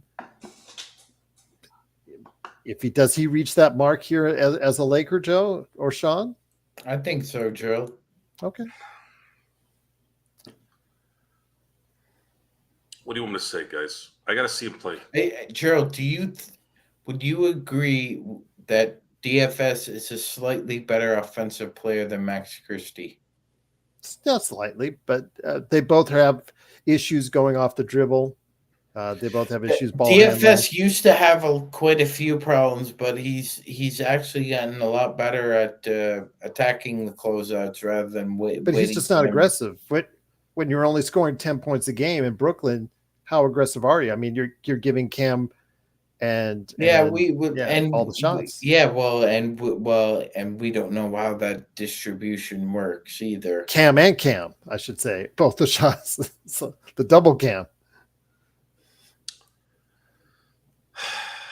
Yeah. Good night, Intel, man. We appreciate all your support, man. I'm trying not to fall in that trap. Well, look, I don't fall in the trap. You do want to think positively, anyways, but there's been talk of this guy coming to LA for a while, right? Yeah. And it actually happened. I don't know who started that. That's a good question to ask. Who created the DFS possibly being an option to come to LA? It's been known for a while that Pelinka's. But what was it Pelinka's because coveted him, Joe? Because him and Cam Pelinka? Johnson. Yeah, since his time in Dallas. And Even. Luka loves DFS, loves them. JJ played with DFS for a very short period of time. To give you an idea, very high on DFS. I'm just happy I I don't have to worry about. retweeted an audio comment from him on a podcast. I'm just happy we're not dealing with the D'Lo. Honestly, the D'Lo thing was starting to really bother me during the games. Every time he got the ball, I'm like, you better make the. You were irritated. And I wasn't like that last year or the year before. I wasn't. Even the start of last year. So were you waiting? You're very easily irritated by his inconsistency. I don't were understand. You waiting for something to happen though before after the turn of the calendar year, like last season? I don't think it would. It's a good question, Gerald. We'll see. I mean, he could average 20 at Brooklyn. But what does these numbers mean? They don't mean anything. No. LaMelo's averaging 30 points. They've won 7 games in Charlotte. We're not talking about that. Empty stats. Huh? They're empty stats, is what you're saying. Yes, and most of these stats are empty. A lot of these guys are getting triple doubles and losing. It wasn't like that years ago. You got a triple double, you're probably winning the game. Doesn't matter who it was. So what is it that finally made? I think more than anything, it was. Even if he goes off in Brooklyn, he would not have gone off in LA, I don't think. I think it was done. You finally ran out of gas with this team. You just did. Why are you starting bad again? And it cost them. It cost them 3 or 4 games. There's no room for error. Now you got a guy that can at least play defense and isn't sitting in a hospital bed like Vando. That's the replacement. That's how you got to look at DFS. He is doing what Vando was supposed to do. And if you expect anything else after that, be careful. Well, Ali, that's what he's asking. Is there any other moves you think the Lakers have in mind? Who do you think would be the Lakers' next possible target? Maybe a backup big? Yeah. A backup big. If you could get one of Robert Williams, Jonas Valanciunas, Nick Richards, and it doesn't and you pay a cost similar to this, go for it, because that's what you need to do. You need to address that backup big situation. What's up, Frank? If I had to guess what they're gonna do, because I just don't see a third star being available at the moment, unless someone demands, and I don't even know who would demand anyways. Jimmy Butler isn't a guy, even though he's sort of demanded, whatever. What I believe is going to happen is I believe Rob is going to wait out to the last second to see if the guys like Valanciunas, guys like Clarkson will actually be able to get got for second-round picks. If they can get Valanciunas for a couple second-round picks and some dead weight like Gabe Vincent, that would be my view of this, especially if they play well in January. My view on that particular transaction would be hell yes. Because he's better than Jackson Hayes and he's better than Koloko. There's no doubt about that. Then you cross your fingers. You tell LeBron and AD, all right, guys, we need one more run here with the AD LeBron era. One more. Go get it. Go get a 4 seed at the very least and go into this playoffs. If this parity continues throughout the season with a couple teams taking the helm in terms of the top seeds in the East and West, but they're not really the elite, then you might have a shot if things fall your way.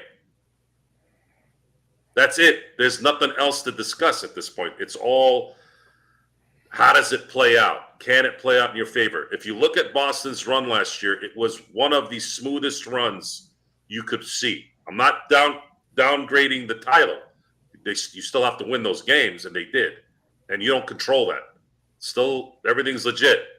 But the Celtics played every team in the East without their number one player in every series. And then they met Dallas, whom probably shouldn't have been in the finals. Should have been Denver, probably should have been Minnesota. And the credit, the Celtics, they absolutely made Kyrie Irving look like someone who didn't even belong in the NBA for 5 games. We still need depth, Ollie. We just need depth, period. I don't think any NBA team has depth. Who has depth? Cleveland? Does Cleveland have depth? Cleveland, Boston, OKC, Houston. OKC has depth? Yeah. Take a look at their lineup tonight. Take a look who threw that in their 10-man rotation, even with their big center out of the lineup. Still pretty good lineup they can throw out there. So Cleveland and OKC, they just so happen to be the 1 seeds, and they have the most depth. Warriors have a lot of guys, tough. So you're right, but they have a lot of veterans, which worked to their advantage early in the season. Sean, what's your assessment? What's your guys' assessment on Golden State? What's going on there?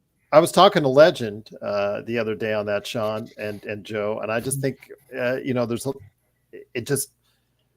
the DeAnthony Melton injury hurt them from a defensive standpoint. I know their situation with Kuminga, who just scored 34, but I think not good. Yeah, Joe, I think it was time to pay the piper. Every great dynasty has had to pay the piper. It's just their time. They've got a lot of guys on that team, but they are just guys. But Gerald, there was a lot of smoke and mirrors with that defense early on with Golden State. Like, you're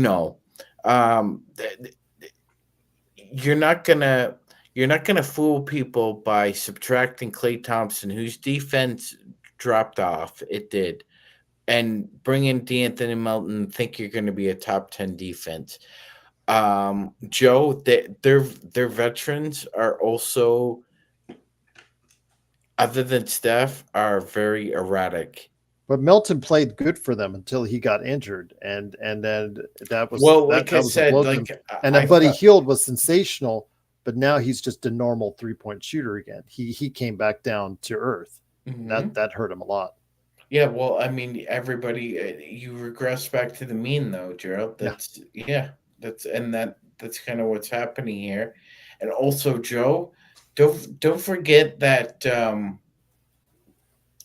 when Golden State decided that they were going to not bring back Klay, they were very limited in what they could do. Correct, Frank. Yeah, good. I'm sorry. Go ahead. Yeah, and so they tried to make chicken salad out of chicken. Joe? Mm-hmm. Joe? Hold on. Say it again. Chicken salad out of chicken. Yeah. And it lasted about 15 games. Because they were in first place for about a month. And then they've been looking up. I agree with Frank. Podziemski has regressed. But so has, So has Triple J in Miami. But Moody wasn't the big first-round solid pick that he was. I think he'll probably, like Kuminga, Moody, I think ultimately they'll probably have to flourish continuously, although Kuminga had a big game last night. To flourish continuously, I think they're going to have to both find spots somewhere else. I think Moody does still have a future in the league. Kuminga definitely shows you what he wants to, but he's so miserable with Kerr and the front office because he didn't get an extension that, I think that's going to be a bad parting of the ways at some point in time on that one. Okay. The reason true, why Frank. I asked, very true, Frank. The reason why I asked this question is, when does the ownership look at their situation in San Francisco and go, when is Jacob? Jacob still calls all the shots, correct? I believe so. Yeah. When does he go? I think we need to change. Like, we need to blow this up. And would Steph Curry be willing to stay while they blow it up? Oh, he's not leaving, Joe. What are you going to I- do? Joe, but I think they made the decision between which Splash Brothers is going to stay a Warrior for life. There's no way, Joe. There's no way the Warriors could depart with Steph at this point. You can't have a franchise that dynasty was born out of the Splash Brothers, and and not even one Splash Brother retires as a Warrior.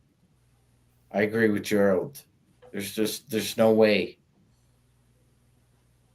Dylan DeVille is like,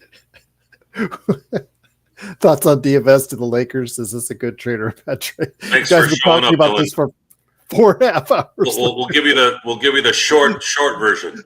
Hold on. I'm gonna. Hey guys, I just came to the show. How are you? All right.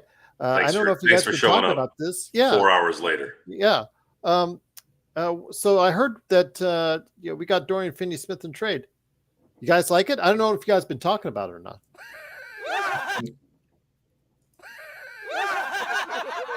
Dylan, we're just kidding with you, man.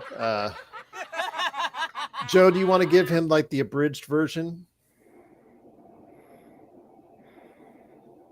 Okay, or not? Oh, you thought I was frozen, didn't you? No. No, you were You know how I can tell? pretending to be frozen. You know how I can tell? You all thought I was frozen, especially Gerald Glassford. No, that I can tell. No, because No, you had you all can't. 5 You bars. couldn't tell.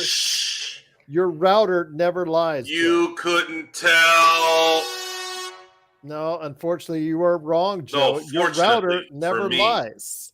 It says when your router goes, it shows right there next to Joe. Your router is going. Where is it? That's where it's going. I'm sorry. Yeah, you're wrong, Joe. When you Sean, got full 5 bars, we know you're alive. Let me. Can you let me retort to Sean's comment? Jesus. Go ahead. Somebody's full of around here. No, this is Who's more full of Oh, that's Joe. That's not Joe even or close. Gerald? That's Joe. That's not even Gerald. close. Come on, that's an easy Let's one. get Joe, that that's in the Joe. chat. Not even close. I just answered that before he even finished the sentence. Nah, you The don't know question what for the you don't know chat. what the hell you're Just respond Yeah, with never Joe knew or what the hell you were doing. Joe or Gerald in the chat. Who's more full of? Empire Jeff just said you were full of hot air, so I think there you go. Joe. Jeff's never seen me. Joe is dangerous with that button. Yeah, Joe, I know. He found Jeff's a new never toy. Seen me, that's why. He found a new toy, Xbox. There you go. All right. Shall we wrap this up before someone else comes in like 5 hours later and asks, hey, Joe. There's nothing wrong if they want to find out some information Yeah. here.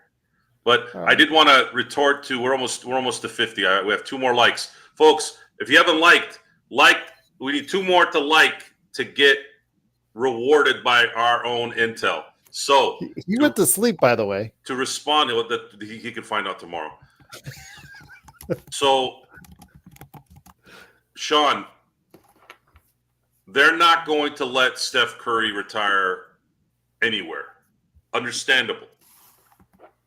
That's why I was asking if that is the case and Steph is on board, wouldn't it be smart now right now to start blowing this up and getting the new regime in? You would think so, but those smug, conceited, very well-off individuals decided they needed to prioritize signing Draymond Green back, and Joe, be ready with a button. They that up. Mm-hmm. Wow. Derek says, I would not give you a like to save your life, even though he's been watching the show for like years. We discussed that 2 years ago, a year and a half ago, that they made a mistake signing him. I would have rather have kept Clay if you wanted to keep the legends there than Draymond. But this is going to have to be Steph Curry's call, though, because Peter Guber and Joe Lacombe. But Joe, you know as well as I do. A lot of these guys aren't, and Gerald as well. A lot of these guys aren't GMs. They're not looking at the salary cap and seeing how much money a guy can fit in with. That, and a lot of them will retort back and say, "Well, I'm not a general manager. That's not my job." Right? So yeah, I get what you're saying. Like one hand washes the other. I get it. He knows what they did, but he's also looking out for himself as well, Joe. You got to look out for number one. I still see 49, by the way. Yeah, I still see 49, guys. I don't know where you're seeing 50. Darren says he would never give us a like, even though he's been watching the horn this again. for years. But Darren's been so gracious and kind for us in the past. If you're gonna come talk smack, make sure it's good. Yes. Right? Yeah, Darren's a nice guy. Well, I don't know that. I don't know about that, but I'm just saying, make sure. His arguments with you are nice. We're here to entertain, and when you're here, if you want to learn how your arguments with him are entertaining. You want to learn how to be a grown Darren. man with testosterone, not estrogen. I highly recommend you watch the show Entourage, and you'll get a chance to hear real banter from friends and friends alike. All right. Well, we got about the 50 mark, And Joe. don't cut me off when I'm talking. What are you, nuts? I'm sorry. Cut me off. This is my show. This is the Lakers Fast Break Nightcap. And since we've hit 50, looks like 51. Intel, I know you're in La La Land right now, but I'm going to have a nightcap shot, literal shot for you to commiserate what's coming here when you get back up in the morning. And again, it's been a very, very eventful day. Very, very good Sunday for the Lakers Fast Break. We got some new people coming in, some old people coming in, and some regular people coming in. Thank you for being on the show. Gerald, get ready to press the end stream button, and I'll make sure I'll shut up at the end so you don't get any extra material there like we did last time. But I wanted to, again, give a shout-out to everybody out there. Give a shout-out to Intel. Give a shout-out to my compadres here, Gerald Glassford and Sean Grice. We will be back likely tomorrow. If not, we'll be back the next day. If not, we'll be back the next day. I mean, we plan on being every day. Until then, have a good night, have a good morning, have a good afternoon.